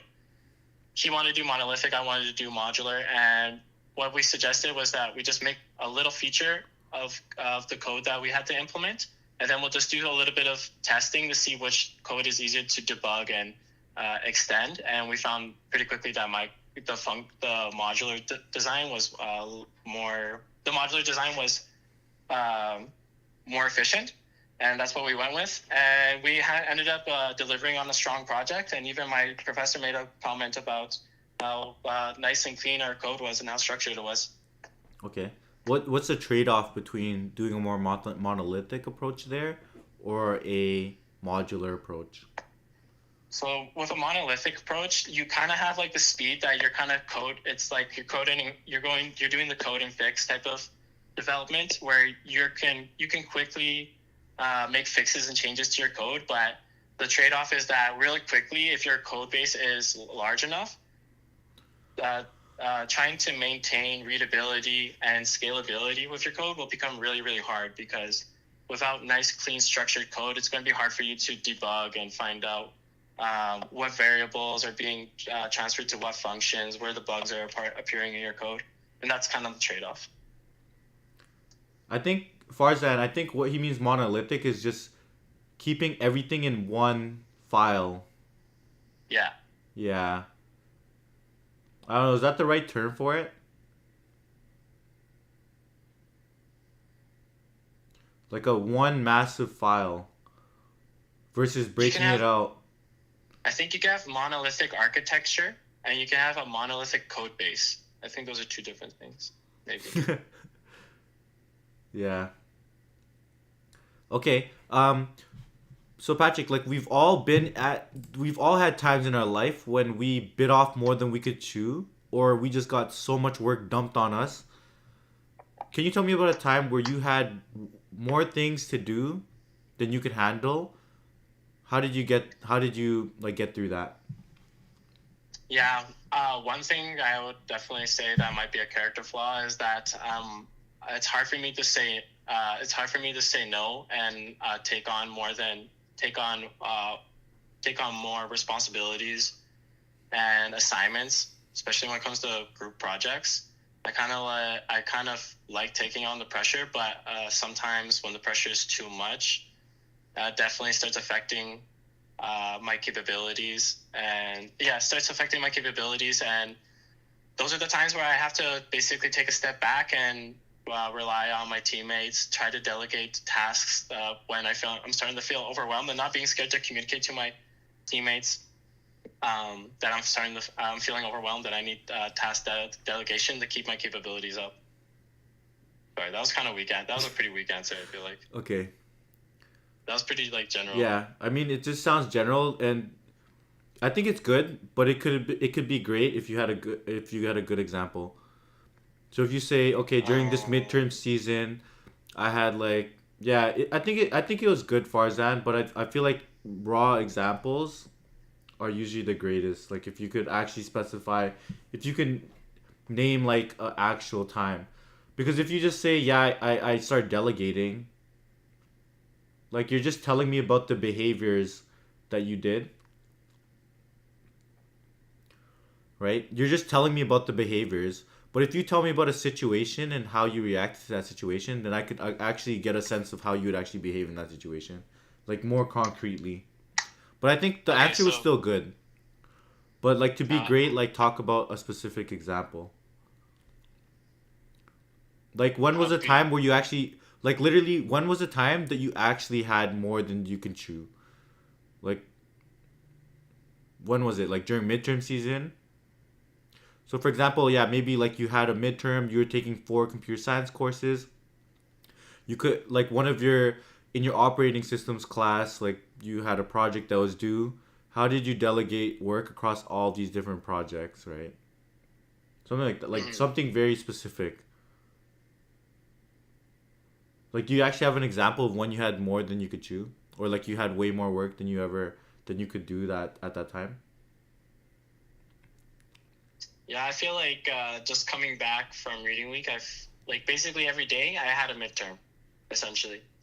Okay. Or like a project to hand in, and that felt like I had to really put in the crunch time. Okay, how did you said you delegate your work. How did you delegate the work during that time? Like what were your strategies to delegate the work? To delegate the work, mostly I just looked at points that I could try to relieve pressure. And with midterms, assignments, and projects, the point that I found were projects. So I looked for classmates who don't have a full course schedule like myself. I'm taking 5 courses, and I looked for classmates who didn't have a full course, and who were working on a project with me in my software class, and I would ask them to take on a little bit of responsibilities that I have for myself, like asking them to do extra unit testing actually unit testing things and debugging things along those lines to take a little bit of pressure off of myself, so I can focus on things like my midterms and assignments. Nice. So I look for areas where I could be like collaborative, basically. Yeah, that makes sense. Like that sounds a lot better. Like okay, there's a specific situation. How you handled it was by analyzing your team members and seeing what their course load is and asking them what their course load is, how much time they had, and you figured out what are some things that they could take on with the limited time that they had. Because as long as they're able to contribute something, it contributes to the overall project. And now it sounds like you're like project managing. You're figuring out good things that people should do, and then like helping them assign the work and like understanding their workload and their skill set. So that just sounds it just sounds. I feel to me it sounds better if you give an example. But Okay.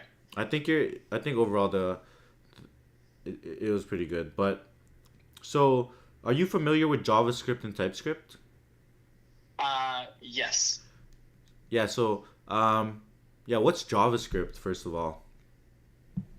So JavaScript is a dynamic programming language that's used for web development. And what was the other question? I just asked you what JavaScript is.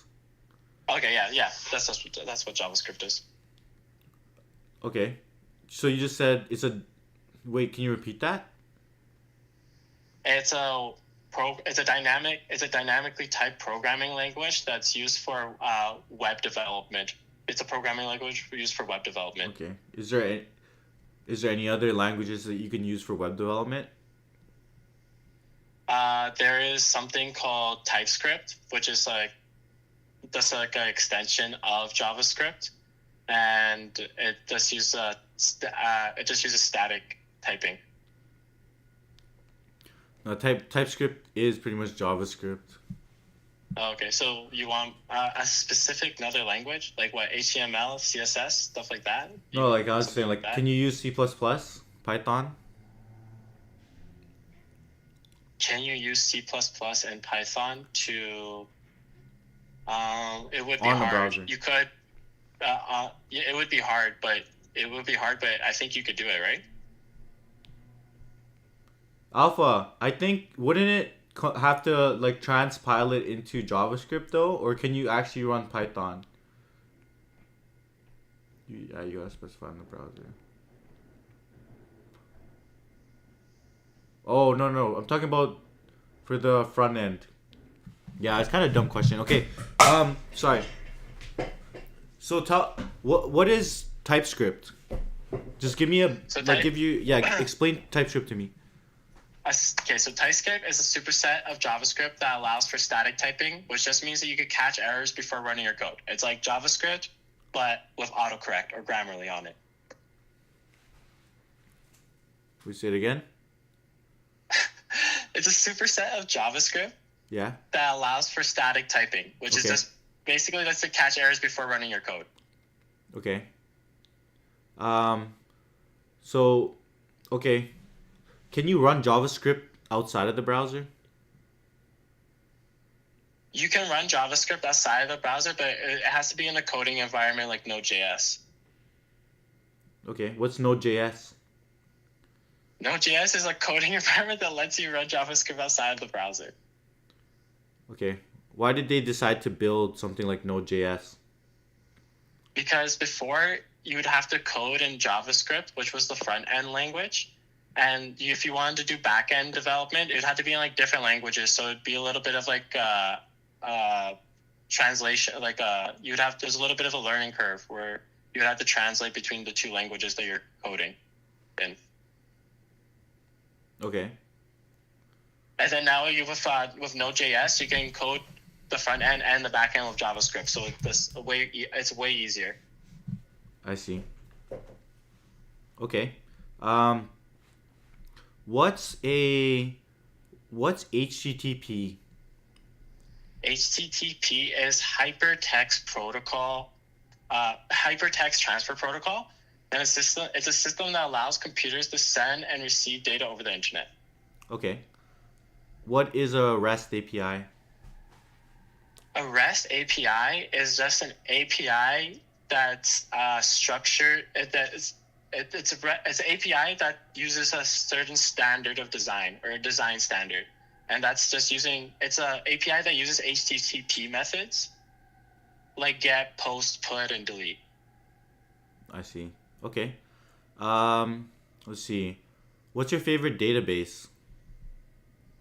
My favorite database, the one that I'm most familiar with is SQL.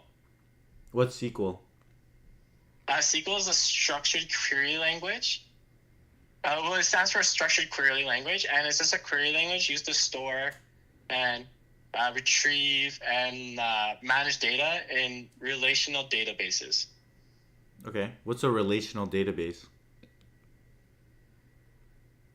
That's it's when data is stored in tables, like with rows and columns, like an Excel sheet. Yeah. Farzan, you're right. Like, okay, SQL is just a language. It's not really a database. But you can make you can make databases like in SQL.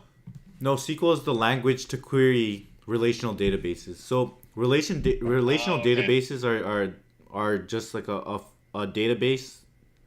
The structures. Did I say make databases? Yeah, you said something like it's you basically said SQL is a database. Almost. Oh no you said what's your favorite database? Okay. That's what you said. Yeah, I said what's your favorite database? Yeah. So that would be like MongoDB, Postgres, MySQL. Oh, okay, so I don't. Yeah, okay, so I didn't know that. Okay. MySQL. Okay, that's a database. Okay, Yeah. MySQL. Okay, MySQL. Okay. Like, MySQL, have you that's had to use my any favorite databases in your class yet or no? Not yet. We're just about to touch that. That's just what we're about to do. Okay. Farzan said, what do you use to fetch from an API in JavaScript? What do you use to fetch? What does that even mean, too? Like, do you know what that means? Fetch? Fetch from an say API in one more time. JavaScript. What do you use to fetch from an API in JavaScript? You would use what are those commands? Those you'd have to use those methods to. And fetch is basically retrieving data, right, from a database. So making a request to retrieve data from a database. Yeah, okay. Tell me about the sex rock class you're taking. That one is so sick and so cool and so sexy. It's basically a history of rock it's basically a lineage of the history of rock and roll from the 1960s going to now. And it covers all the genres of rock and roll, from glam rock to cock rock to sex rock. It's so cool. So many different famous artists are mentioned, and you actually understand the history behind them. And it's such a great class. Such a great class. Everyone's like, yo, this guy's way more excited about this one. Don't kill me. Okay. Your tonality was way better on that.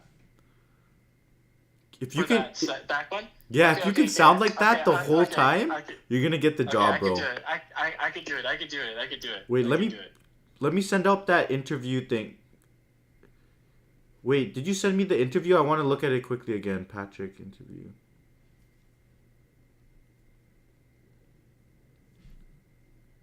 Yeah, just think about the sex rock class the whole time during your interview. They're saying.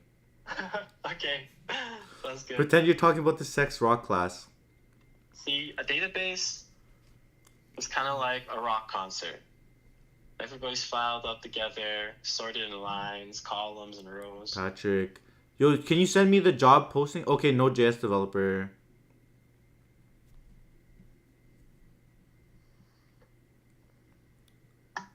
Can you tell me what Express.js is?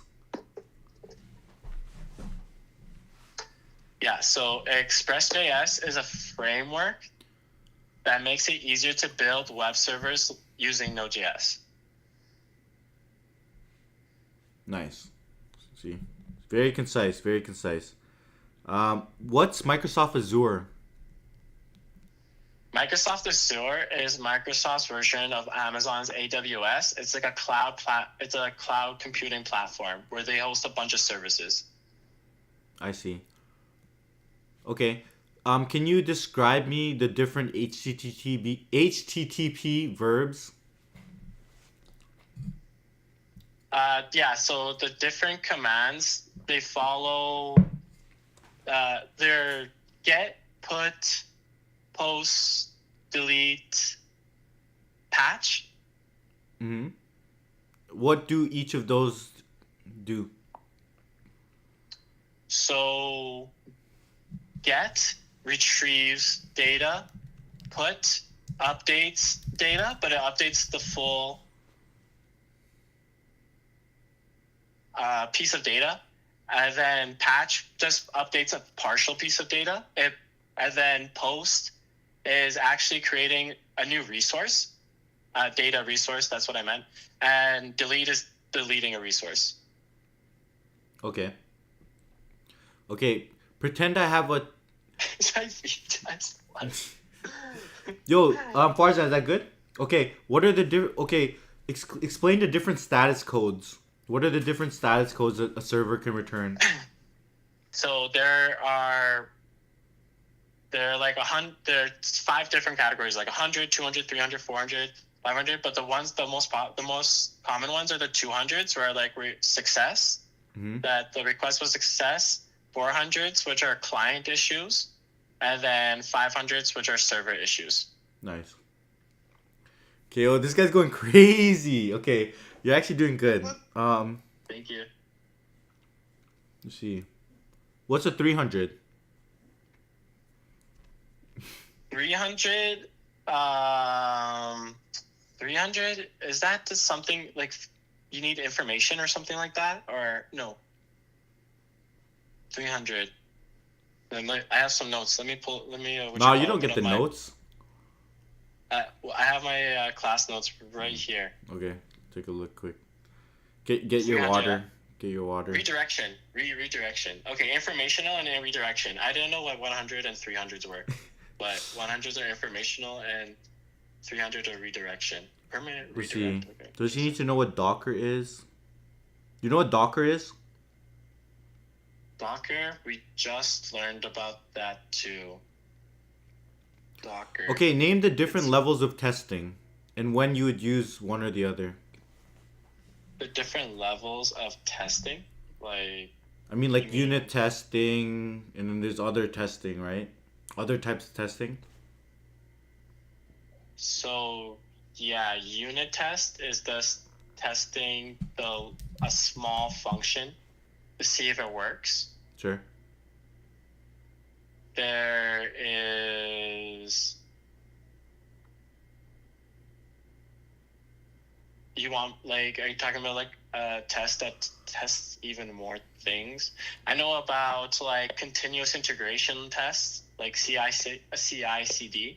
I know about like trying to pass pipelines with that have certain different that you're trying to pass certain tests, and I know about mocking. That's about it. Did you have to learn about integration tests, end-to-end testing yet? Integration tests, we've done integration tests. That's like using Git, right? Okay, I'll explain it to you like this. Like, pretend I have so unit tests usually just test simple functions. Yeah. Like if I have an add function that adds 2 numbers, I'll unit test that one function. But pretend I have like integration tests usually test like multiple functions. It's testing like a unit. So pretend if I'm testing a class, for example, I'll usually run integration tests that's testing behaviors of a specific class. Pretend. So this is how you could break it down, right? Pretend I have like a racetrack. I have a racetrack. Pretend I have a racetrack software where there's 2 cars racing against each other, right? So what are the different things? I probably have like a car class within it. So in the unit test, I could be testing specific units or specific functions of the car, like the steering wheel, right? The acceleration, like certain units, right? And then integration would be testing like the full car, right? Testing the full car and making sure all the units within that car work correctly and together, right? You see why that's important, right? Oh, yeah. Okay, Because you yeah, could yeah. test everything in isolation and then put it And all they together might, and yeah, still and the break. integration. Oh, yeah. So yeah, I do know what integration test is. Yeah, you have Exactly. to make sure that everything works together. Yeah, properly. exactly, Okay, right? yeah. So that's our integration test. So you're testing more of the units and making sure that they all work together. That's an integration test, right? Yeah. But then finally, like an Okay. end-to-end test is like you're fully testing it from end to end, and you're not like you're testing it in the same environment that it's going to be used almost in production. Most of the time, that's what you Okay. do, right? Okay. Because even when you're doing an integration test, you're still like putting it in an environment that's not realistic. But end to end, a lot of the time, it's like you're fully trying to simulate what it's going to be like in the real world. So those are the three different levels. That makes sense? Okay. So yeah, unit testing, integration testing, and then Okay, testing. can you explain the different levels of testing and when you would use and why you need to use the different ones?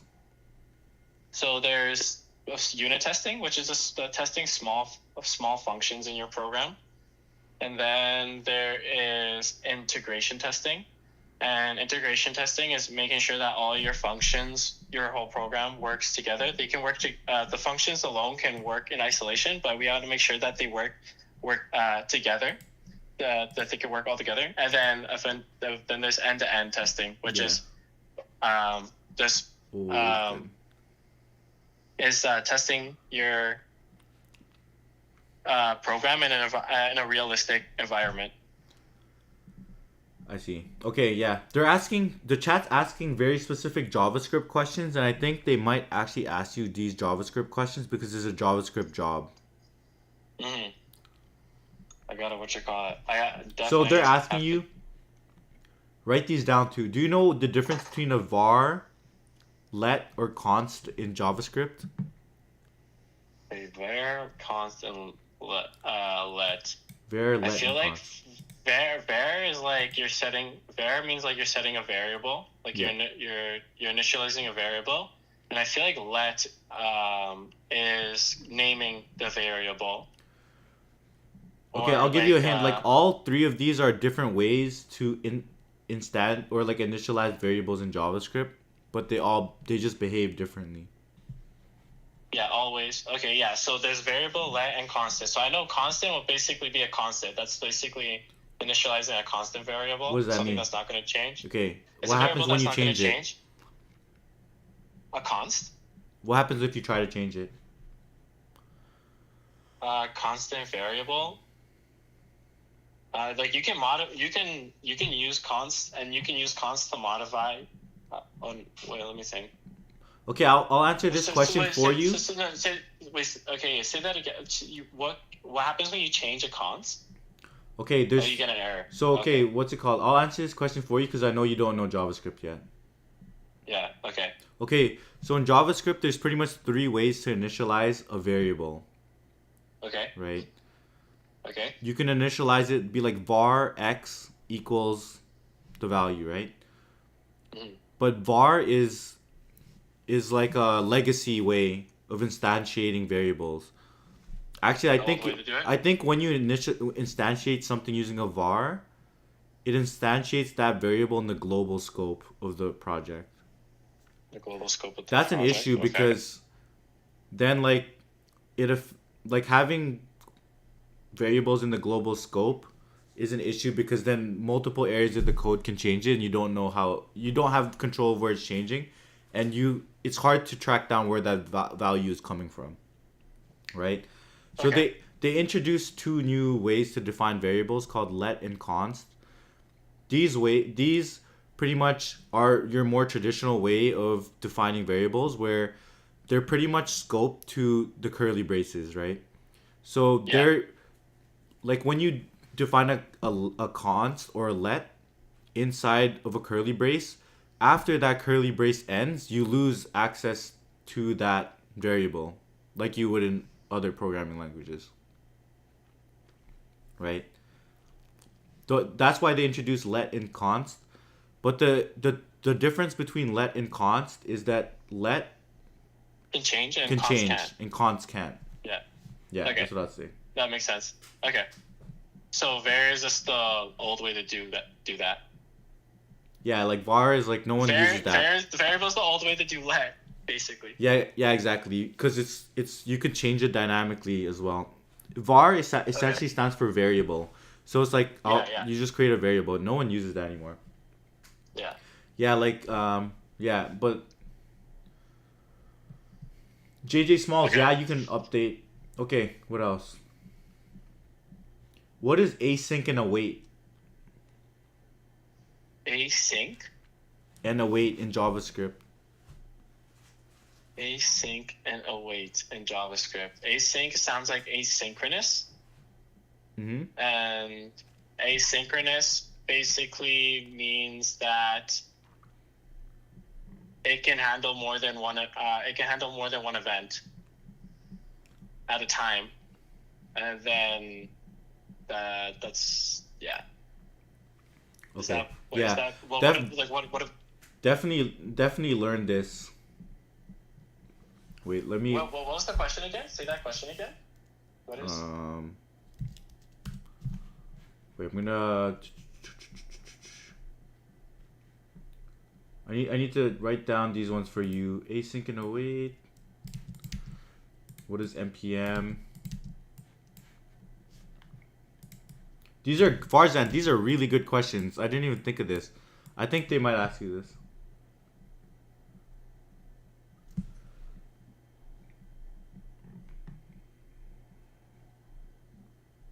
Okay.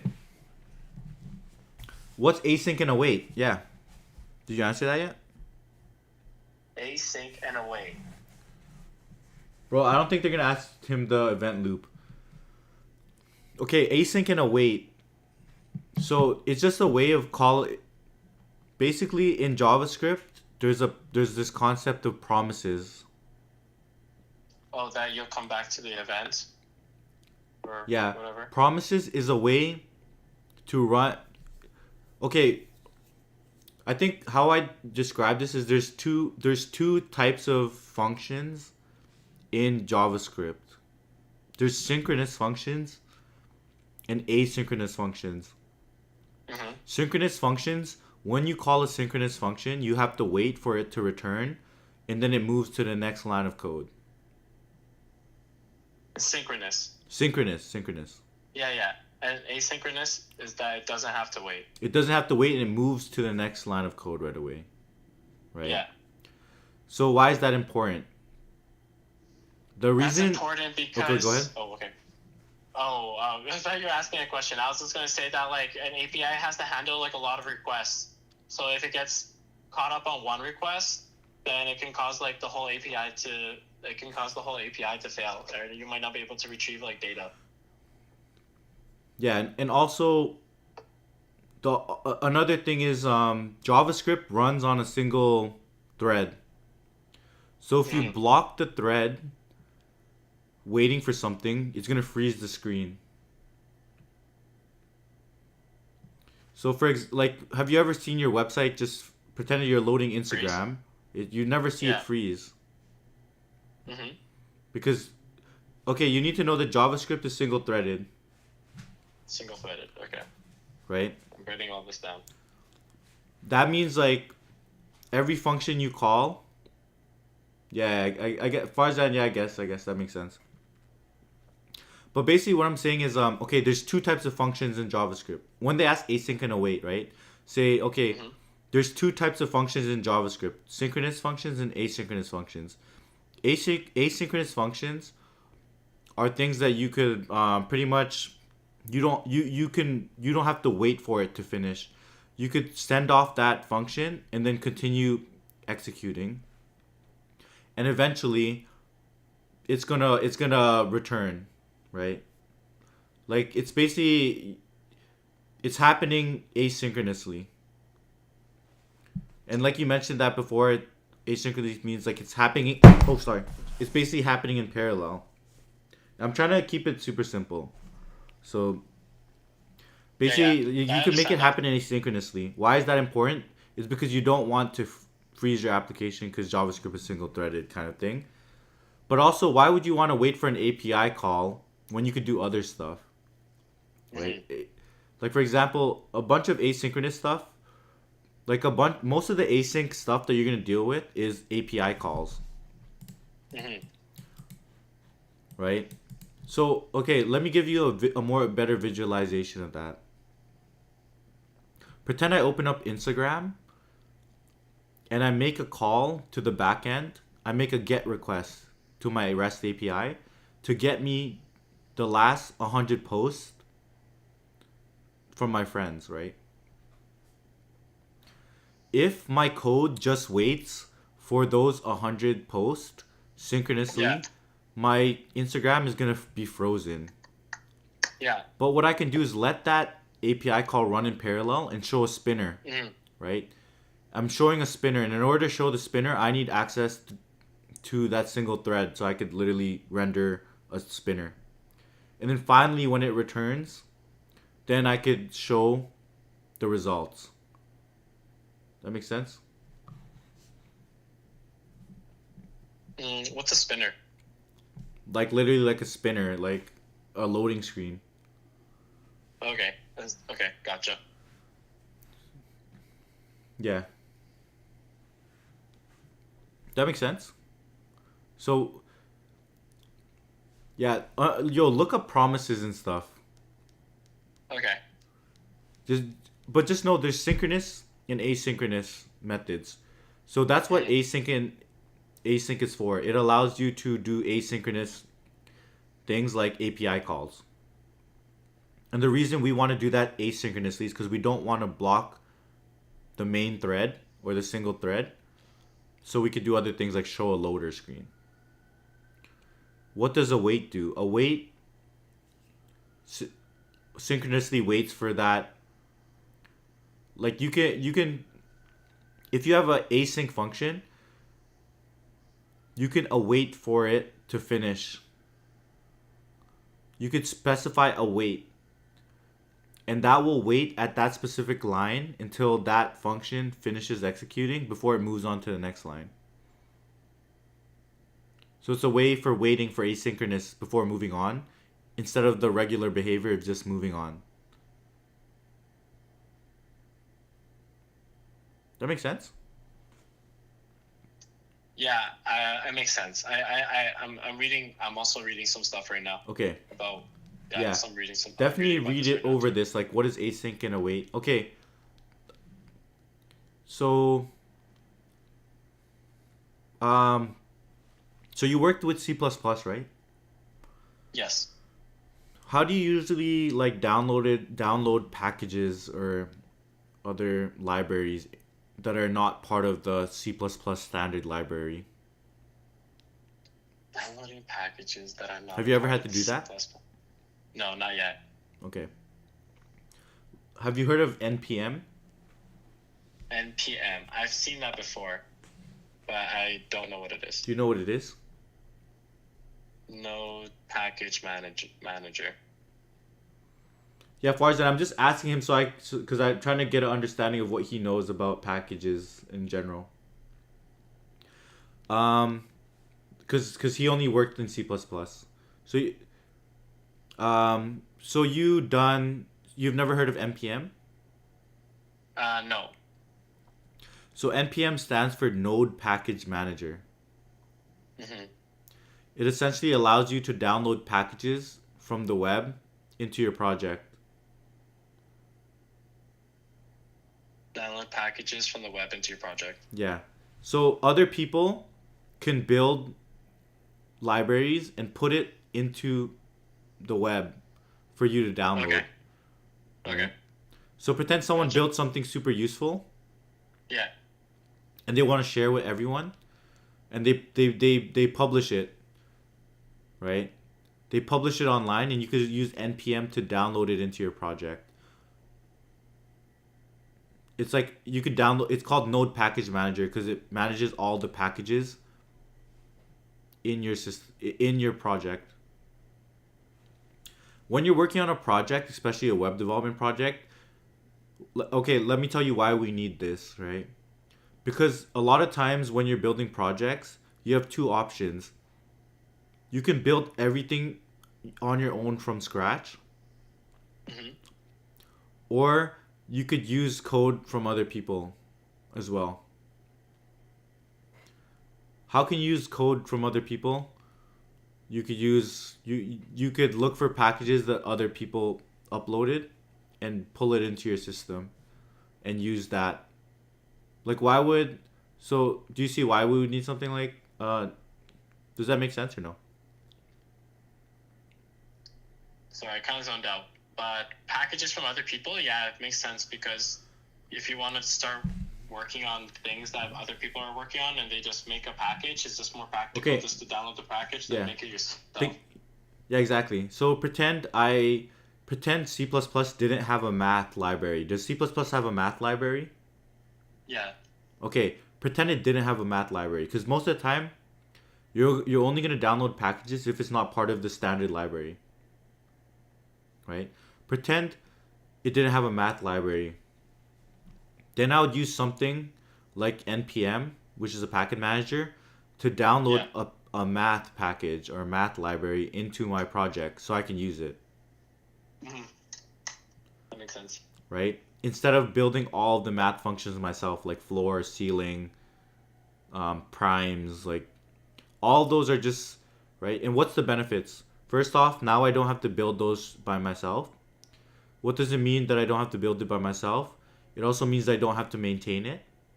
Usually, these packages are open sourced. You can look at the GitHub repository, and multiple people are maintaining it and improving it, figuring out like security vulnerabilities and improving it, um, like over time.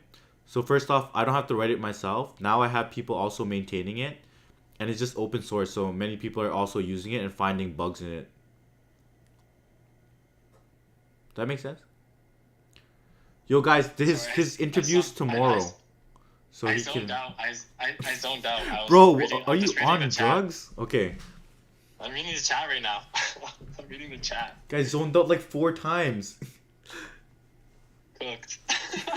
Yeah, for real, raccoon. Yeah. Oh my god. Okay. Yeah, there's too much. Too much going on in the chat. Okay, I deleted out of the chat. I'm just looking at a crash Node.js crash course. I'm looking at a Node.js crash course right now. Dude, just watch my video on like building a full stack app from scratch or something. Yeah, you think so? Yeah, with I don't know. You don't have enough time though, dude. Yo, what's the difference between a thread and a process? A thread and a process.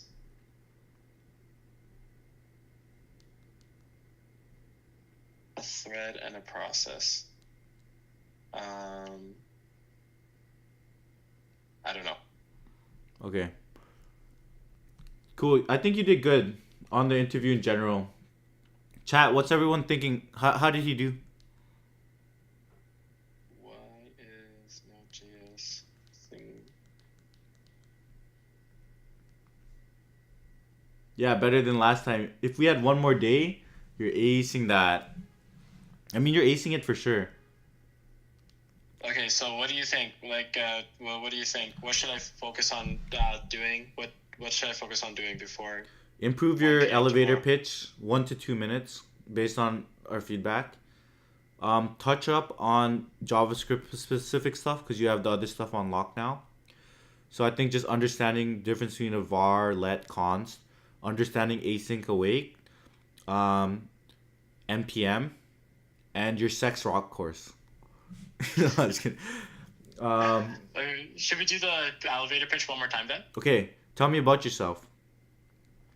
My name is Patrick. I'm a fourth-year computer science major with a minor in philosophy. I have a strong foundation in C++, but I've explored a variety of different topics like cryptography, artificial intelligence, data structures and algorithms. I've done object-oriented programming in C++, courses in that field as well. I've also done a bunch of software courses where I've done large-scale projects. And these projects include things like I've done a text-based adventure game completely built in C++ using object-oriented programming. I've made a mini interpreter in a functional programming language called Racket. I've made I've made some landing page clones as well. And right now I'm in a software engineering course that is dealing with building web applications using APIs, Node.js, and JavaScript. And I've gotten really interested in backend development now. So that's why I'm here. Awesome. Okay, why should we not hire you? Oh my God, not this one again. Please, please, not hire me. If you don't hire me, oh my God, you're gonna see a grown man start crying. That's why you should. That's why you should start. That's why you should hire me. That's why you should not. That's why you should not hire me. All right. That's why you should not hire me. Okay, Patrick, it sounds good. We'll reach out to you in about 2 to 3 business weeks. Good luck. If you don't Thank you, hear V. from us, we went with a different candidate, and we can't provide any feedback on why you didn't get the job. Okay? What'd you say? You're gonna provide feedback? No, I said we'll get back to you to 2 to 3 business weeks. If we might not reach out to you. We have a lot of candidates. But yeah. Dude, why do you keep zoning out? Because I'm reading the chat. I'm reading the chat. These guys are killing me in the chat, man. Okay, basically, basically, we're gonna get back to you. We can't tell you exactly why you didn't get the job. But good luck on your job hunt. What? What? Tell me why. Tell me why. No, that's just how they operate, bro. I'll just be like, oh yeah, that's good, that's great, yeah, but hopefully you still consider me. Okay. Finger guns. Sounds good. All right, man. Good luck. Tell us how it all went. We're gonna get you back on the call tomorrow or something. I'll let you guys. Yeah, I'll let everybody know. I gotta do a little bit of crash coursing right now. Yeah, crash course on JavaScript specifically. Okay. Sounds good. All right. Thanks, chat. Appreciate it. Yo thanks, legend. James. Appreciate all right, it too. peace, bro. Take it easy. Peace. Let's do some more leak code. Yo, how y'all think he did? No, I hang up on him.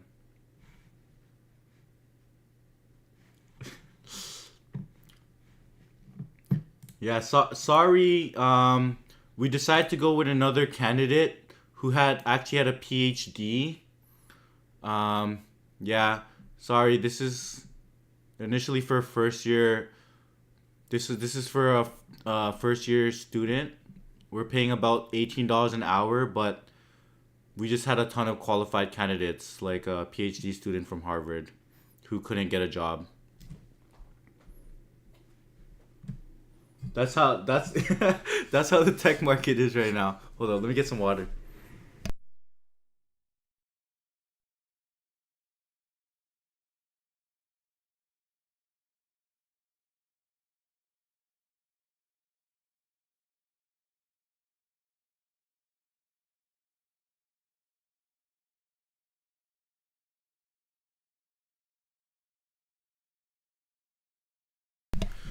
Yo, let's rate some more Waterloo kids.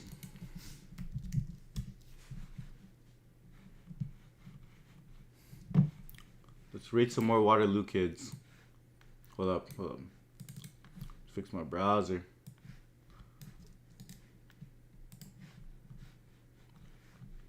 Yo, let's rate some Waterloo kids. Let's see who's the most cracked Waterloo kid. Let me see.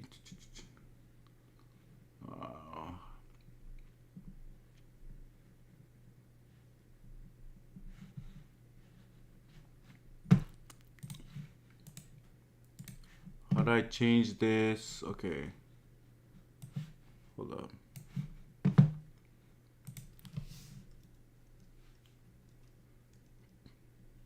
How to...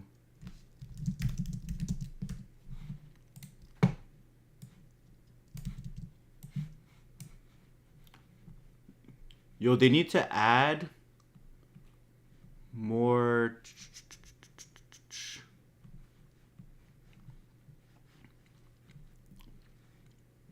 Where am I? Right here.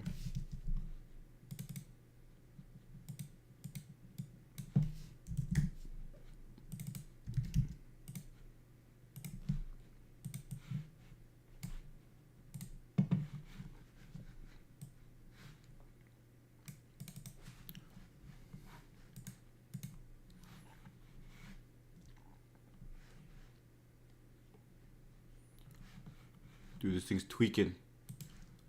Wait, sign in. Hold up, let me sign in.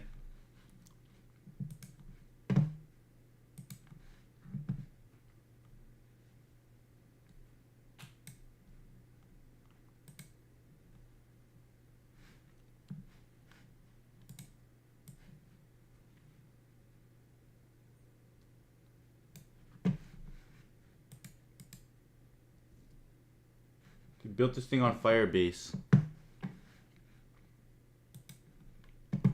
I think it's down.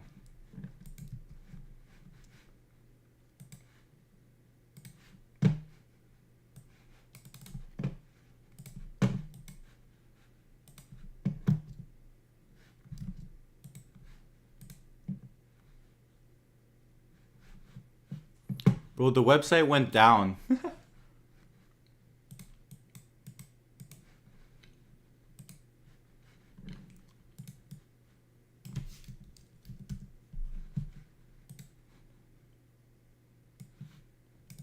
Yo, this website tanked. Yo, when is someone gonna make this one for Berkeley? I'm waiting on that one. Yo, it got DOSed. Got DDoS. Yeah, this thing's down. Ah, rough. Let's get back on LeetCode then.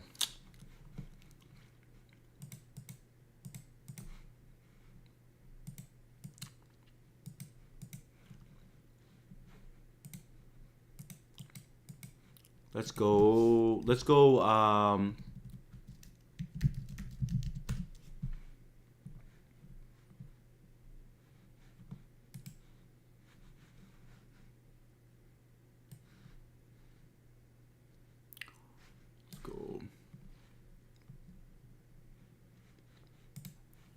like 1600 to 1800 or 1700. Are these easy questions? Okay.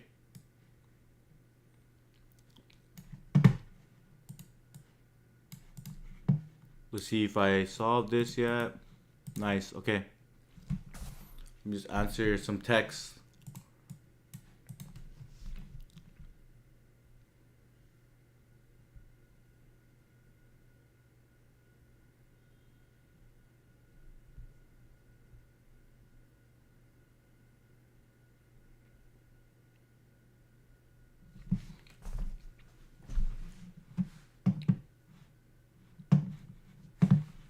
Given an array of strings names of size n, you'll create n folders in your file system such that at the ith minute, you'll create a folder with the names I.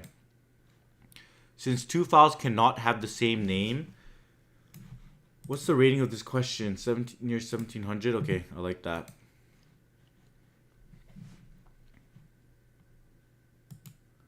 Ryan, thanks you, bro. Some dude in here saying he had 10 years. When was that? Earlier? Was this Shabaj?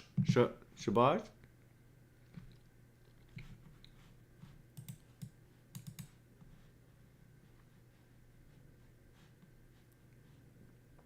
Oh, really?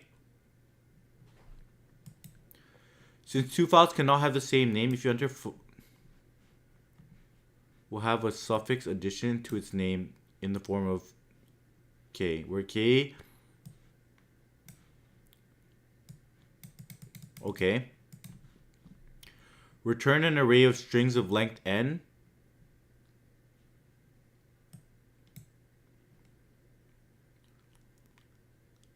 What the heck? Tripping.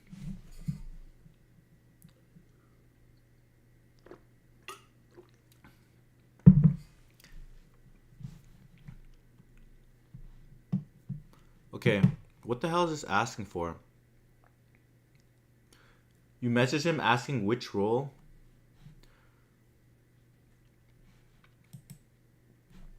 Yo, is Coding Jesus live right now?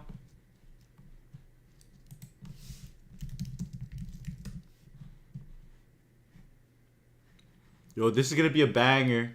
This is gonna be a banger. Notify me right now.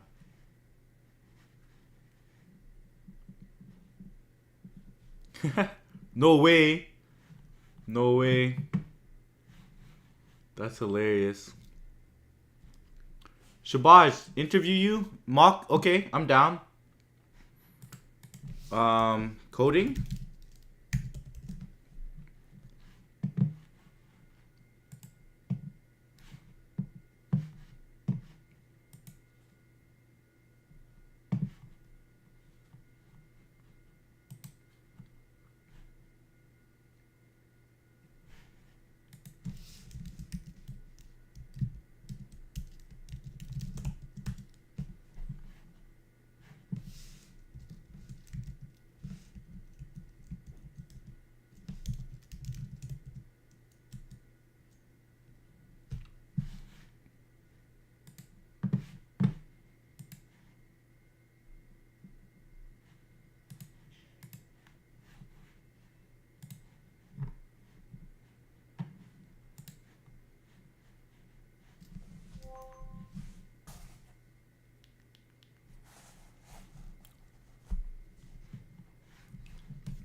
Yo, we can actually run that.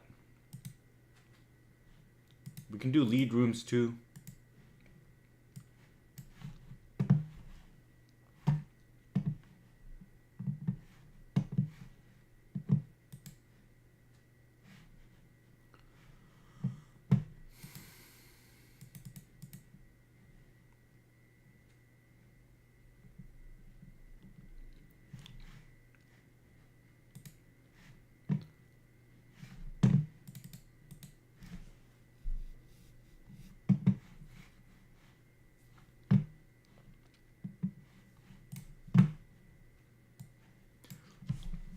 Yo, we need to do... Dude, I had a...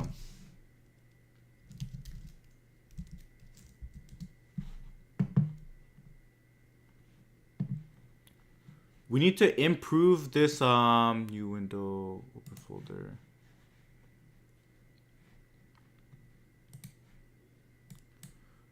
Yo, we need to improve this lead rooms function or this lead rooms code so that we need to customize this. We need to fork this lead rooms as a team to make it do the one-on-ones.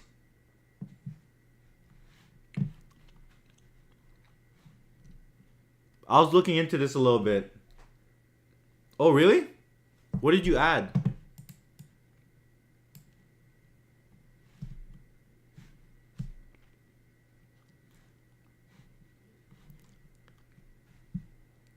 Bro, my teeth are annoying me right now.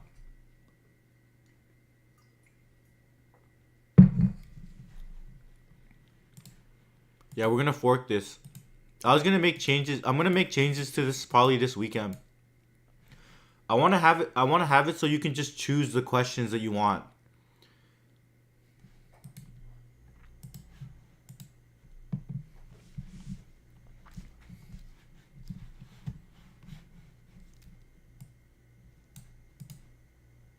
Open folder.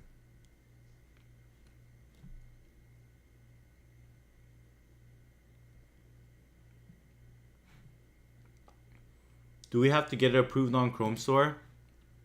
I think it's up to you. Just usually you just upload your Chrome extension and then it goes through an approval process. There's this manifest.js somewhere.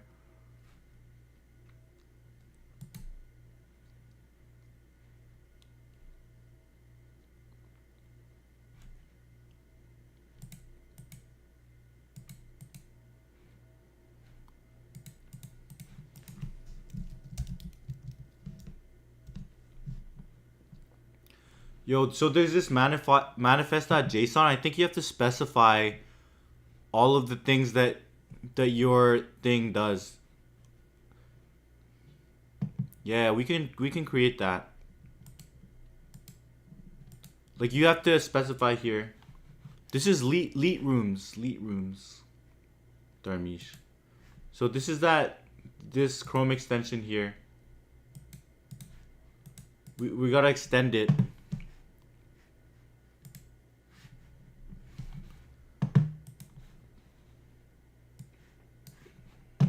Okay, let's do this.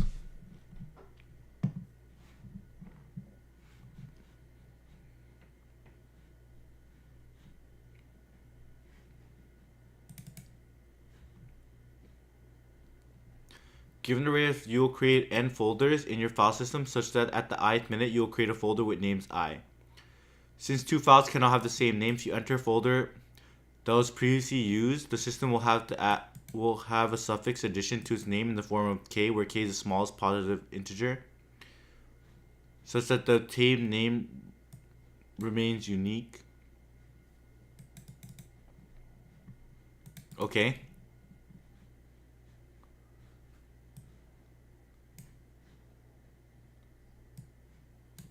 Okay. So we create GTA, then GTA 1, then GTA 2. Dude, that sounds easy. We just do a hash map.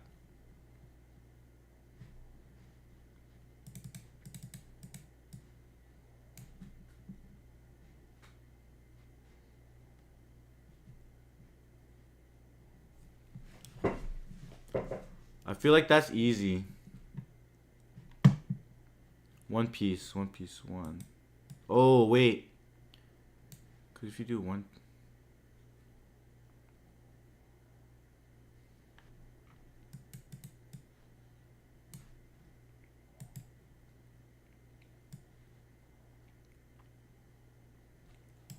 Oh, this is kind of interesting. So pretend we have like...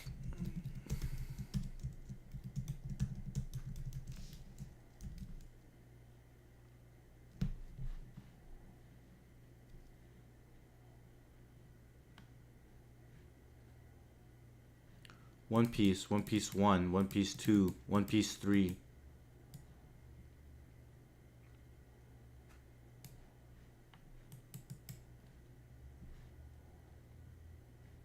What if you have One Piece 1 that...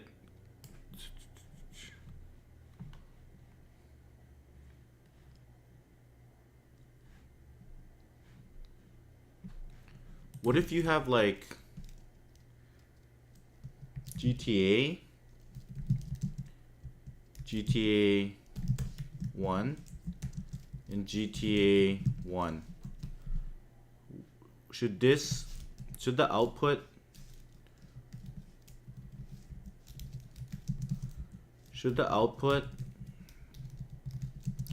equal GTA 1, and GTA 2 right here? Or should it be like GTA 1? Because what if it was like this?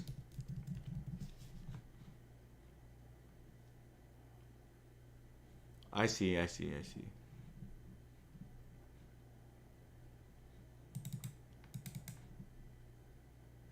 Okay, let's try that here. Return.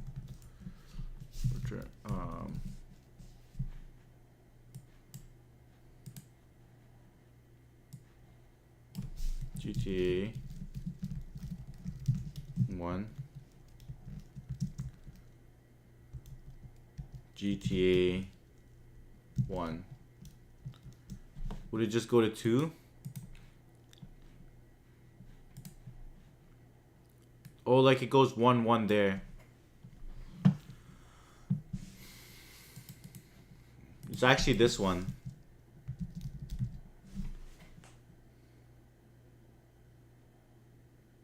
That's interesting. So we need to know the base.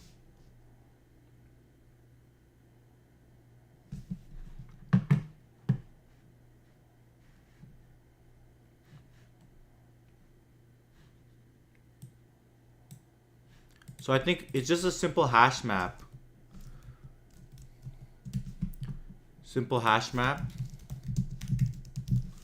Where we store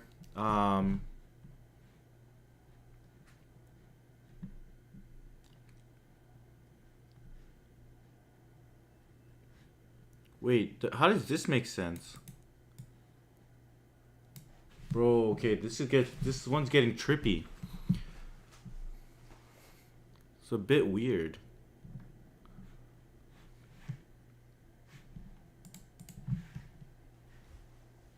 a bit weird for sure. Let me move myself over on this side. I'm gonna send this to chat. God damn. They're slamming doors and shit.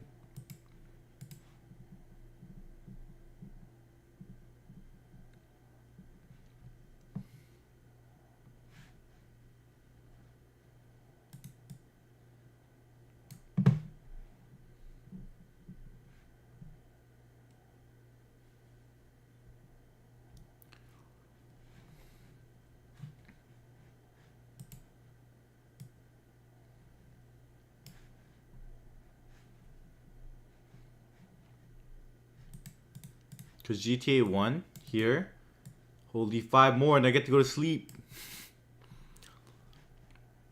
GTA 1 and then GTA 1. Okay, like what I was thinking is we just store the base and then the count. Right? But that doesn't work here when we put one piece. It has to jump. Like, look at this one.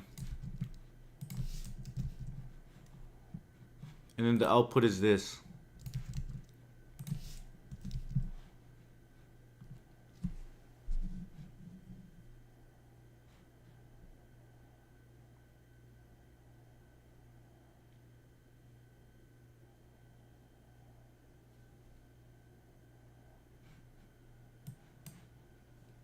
If it... Base, I think there's two options, base and count. Then like, if it collides, add 01, and then if it collides, add 01, and then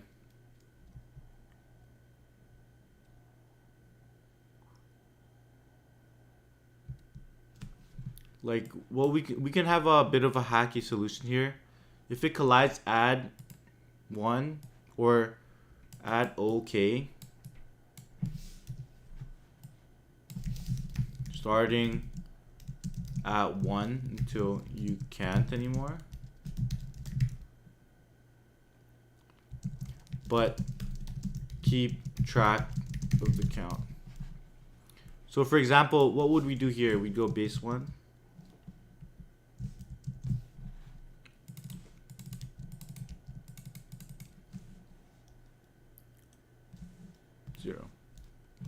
Or base 1. Then we'll do like 1 piece 1, 1. 1 piece 2, 1. 1 piece 3, 1. Now when we do 1 piece here, again, we're gonna keep doing it until it's gonna collide, but it's gonna be like 1, 2, 3, 4. Like, cause it's gonna keep colliding, and then we put 1 piece 4 there.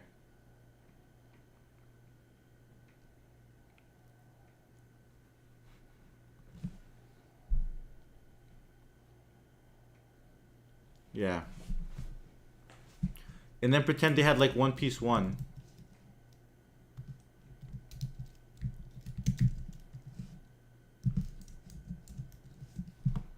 What that's gonna do is like, it's gonna collide here.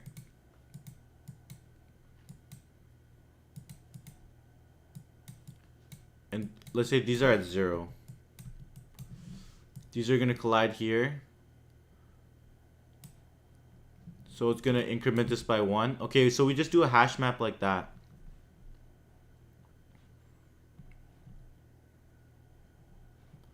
We'll have a function called like get unique. How does that sound?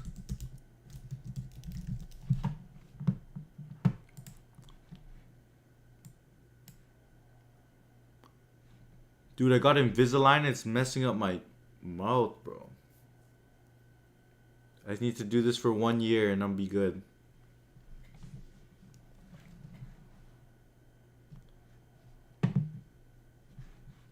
Yeah, I guess.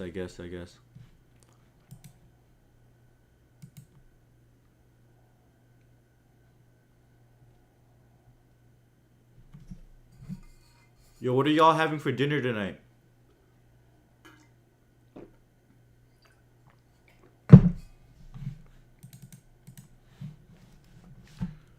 Shabaj, what's your favorite? No dinner? Just leak coding for dinner? Just black coffee and Diet Coke, you're a psychopath. This is rough.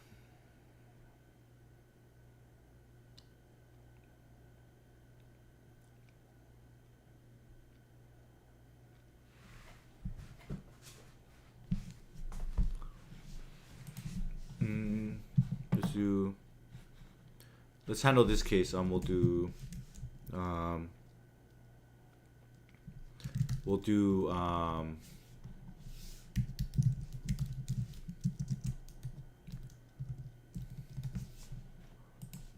We'll do result equals 0 for name in names. 4 more. Let's go.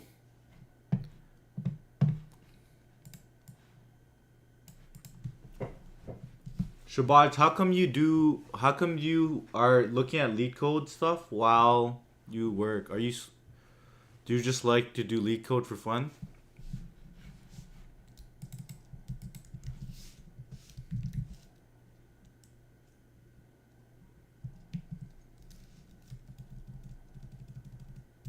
Let's go, 3 more.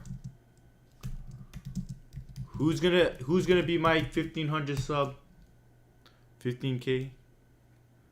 Let's go. Thanks, V. Oh, no way, it dropped.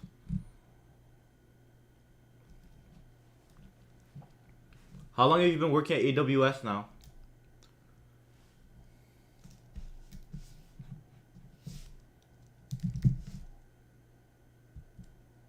Oh no, it's dropping. I'm gonna be here all night. 6 months? Where were you working before?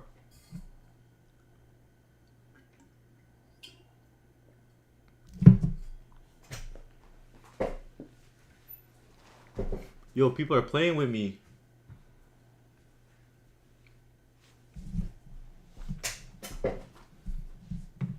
Nice. 4 more, 4 more.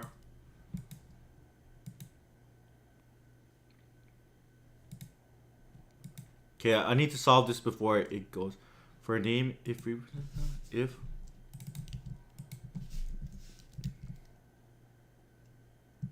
I see. Uh-oh. If name not in frequency count. Do name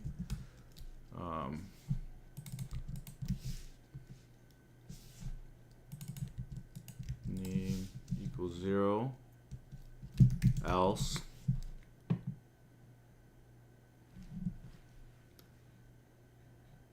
if name is not else, what we're gonna do is it's in there.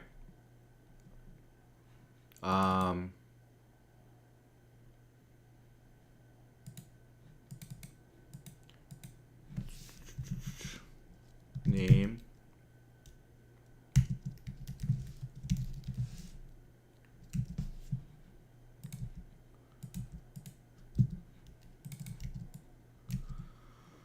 if name is not in frequency count, we append that name and we put the frequency count equals to 0. If it is, what we're gonna do is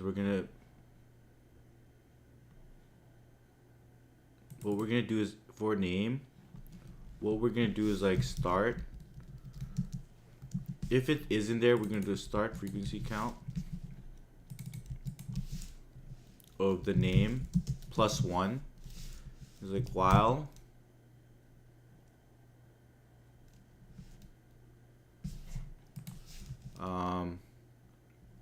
next name equals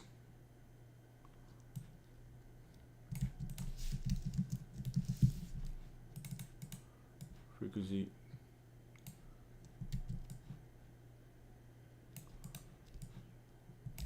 right the next name equals, we'll do F. We'll say name. We'll go like this. And we'll say start.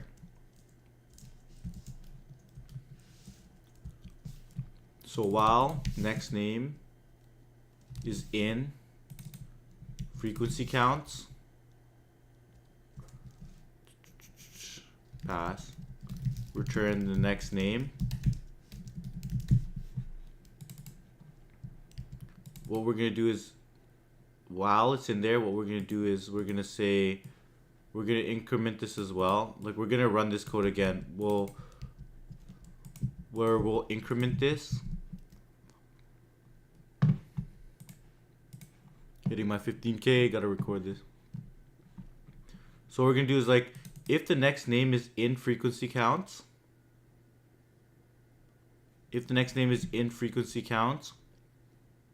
we're gonna keep this loop where we're gonna increase it again for that specific name. And then, yeah, the start is going to be, yeah, I think that's good. So what we're gonna do is, if we're gonna say next name equals get self dot get unique names of that specific name and the current frequency count.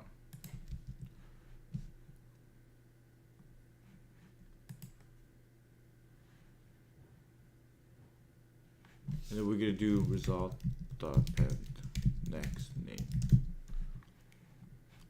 Does that work?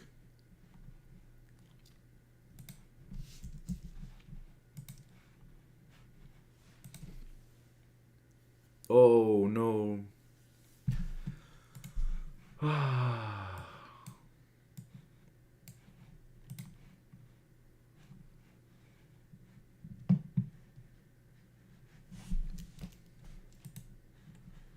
Names. Let's debug this now.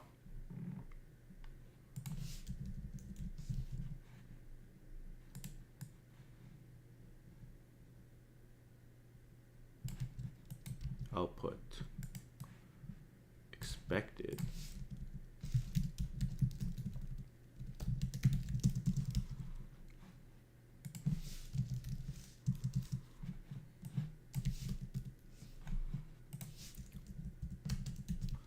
Okay, what?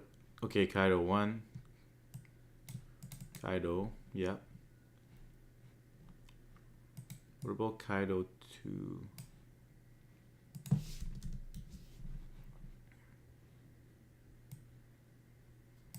I see.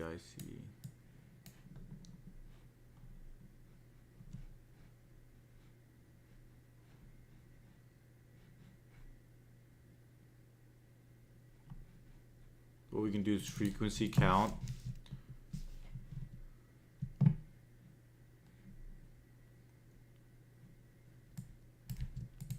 We can do like this.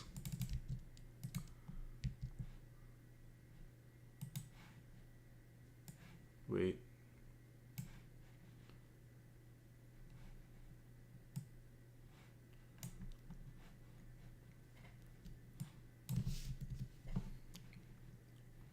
Maybe we just need to update the frequency count with the next name like this.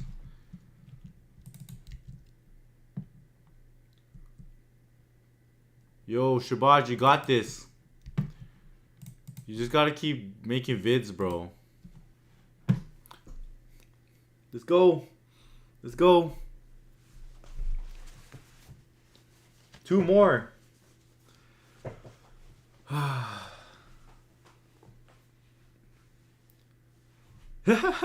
No, I live by myself.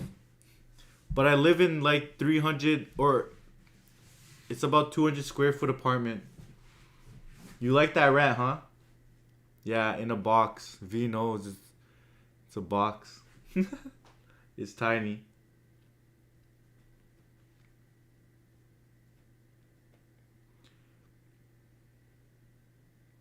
Yeah, exactly.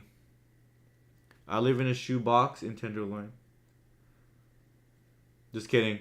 I don't live in the I don't live in the Tenderloin. I live in a decently safe area.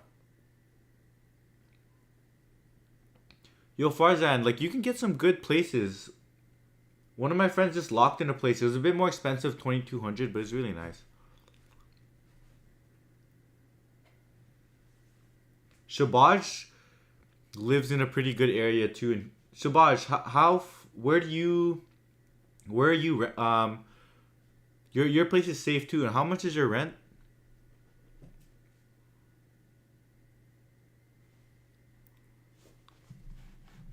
2,200. Wow, that's kind of a lot. Farzan, what's your limit? Nice, but that's a good price.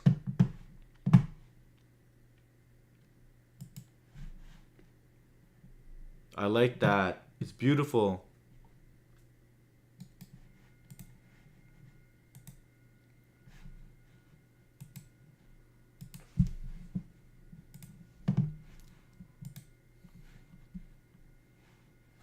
Yo, one more, one more. What are we gonna do?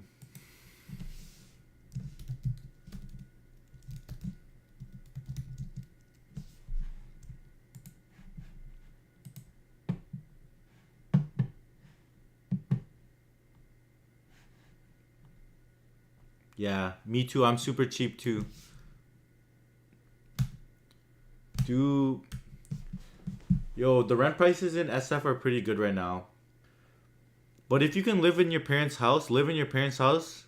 Cause I know you live in the Bay Area. Might as well just live in your parents' house and save up for like at least a year. Invest all that money, and then Darmish, which question do you want me to do?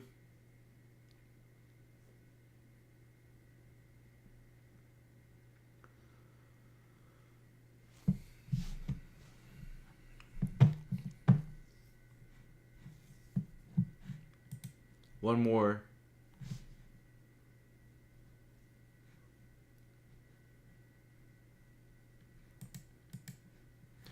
Shabaj, hop in the. Well, Shabaj, let's do it a different day because I'm about to sleep as soon as I hit 1,500 here. Yo, Shabaj, send me your email. On Saturday, I have a bunch. I'll show you.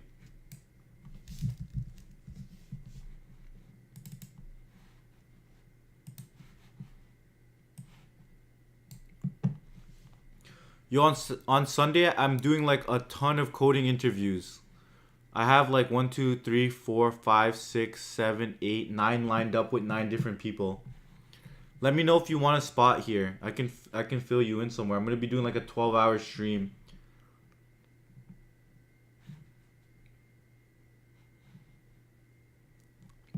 It's gonna be crazy. These are gonna be like I'm content farming. Yeah, yeah, yeah. I'll schedule you in right here. Um, Yo, Alpha, which what time works for you? 2 to 3? 2 to 3?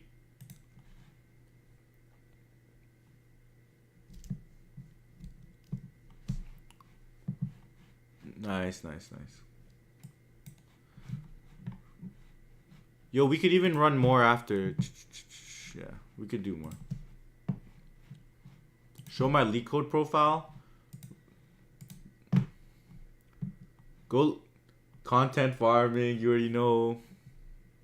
Go look at Alpha's. His is way more cracked than this. What do you want to see?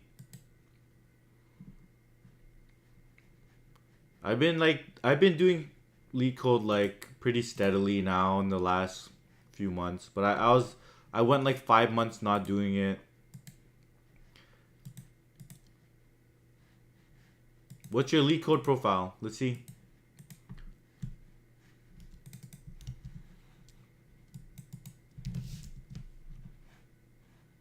Nice. Bro, I just want a job, bro. Please help. North Korea, this guy's so funny. Say swear to God, this is your troll account, bro. I know you've done more questions than that.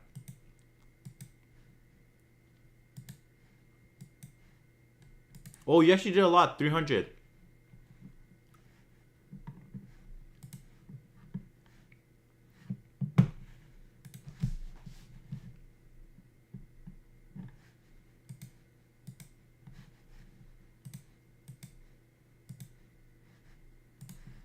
Okay, let's do multiply strings. I haven't done this question before, but I think it's simple. Yeah, that's when I grinded the hardest too for elite code.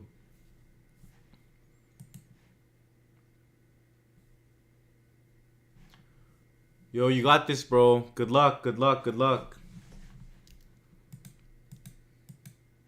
I'll catch y'all. I'm gonna look into Vite real quick. I'm literally just waiting for one more sub, then I'm gonna clock out too.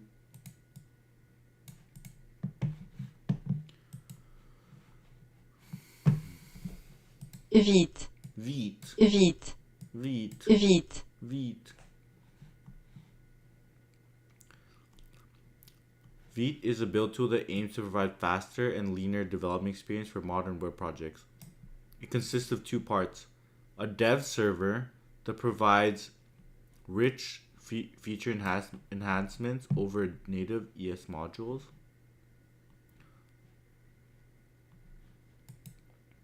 a build command that bundles your code with rollup, pre-configured to output highly optimized static assets for production.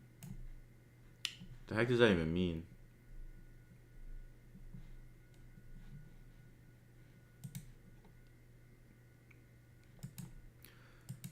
A dev server that provides rich feature enhancements. Like what?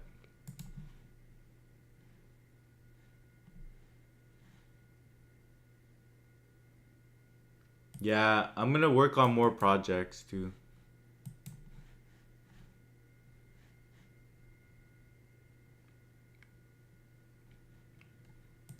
Vite, a dev server that provides rich feature enhancements over native ES modules. For example, extremely fast hot module replacement over. Okay. What are native ES modules?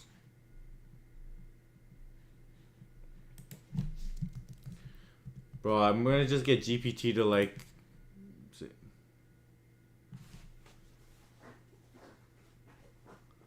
Yeah, everyone's just grinding leak code and stuff. Shabaj, why are you trying to grow your channel? You trying to make some side money?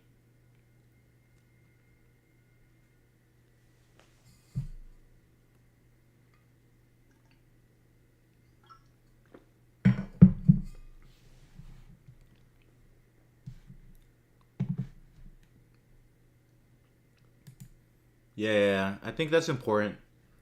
I think it's important to like build an audience, because right now there's a lot of founder led growth right now. So people like a lot of this is gonna take forever.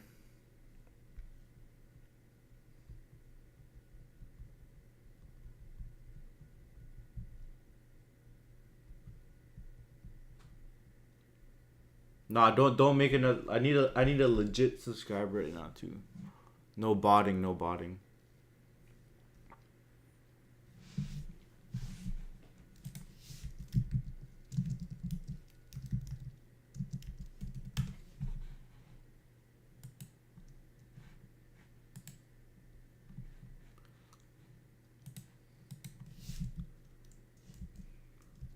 Research Vite.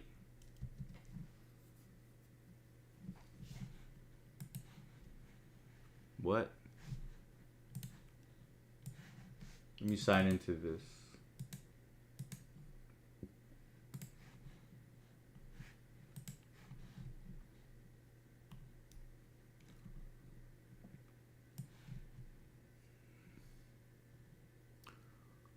Yo, Bo, when are we gonna run our mock interview? Oh yeah, I'll schedule you in right now. Bo, what time are you free on Sunday? I have between 6 and 7. And I could probably squeeze you in early if you want that. I'm doing a maybe we could start you off at the start of the day. I'm doing this many mocks on Sunday. 10 so far. It's gonna be like a 10-hour stream. Tell me which one you're good for.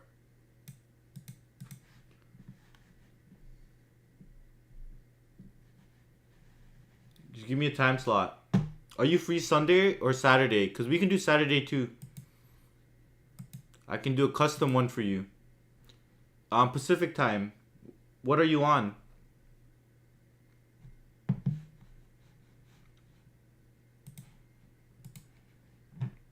Yo, what's your elite code profile?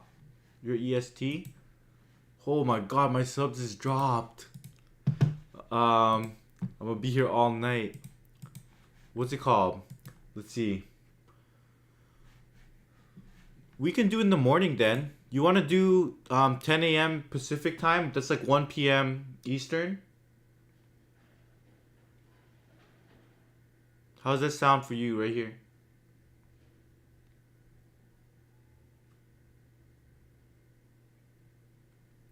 Are you from Quebec or are you from France? That's the real question. Yeah, what? Let's go! 15K! Yo, Bo, yeah. 1 p.m. Eastern on a Sunday. How's that sound for you? Let's go! Finally! Now I just need to schedule this thing real quick with Bo. Oh my god, drop. Okay, if you can't make it, just let me know. It's fine.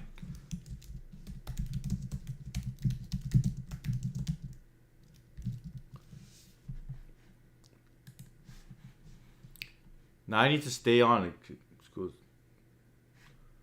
Yo, this guy's a legend. Appreciate you.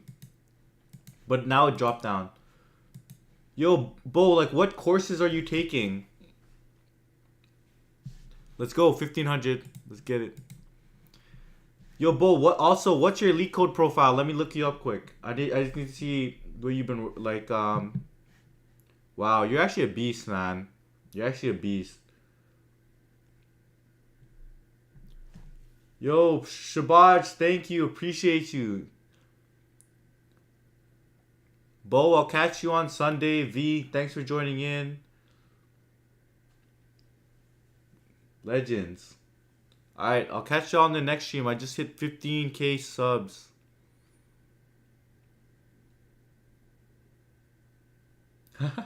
Exactly. Oh my, why does this keep dropping? Bruh. Someone's trolling me. Yo, what's up? Sri Lanka, I need to go visit. Okay, once this thing hits 1500 again, I have to close the stream. But I can't close it if I'm not at 15K. That's bad luck. Let's go. Alright, catch you on the next stream. Peace.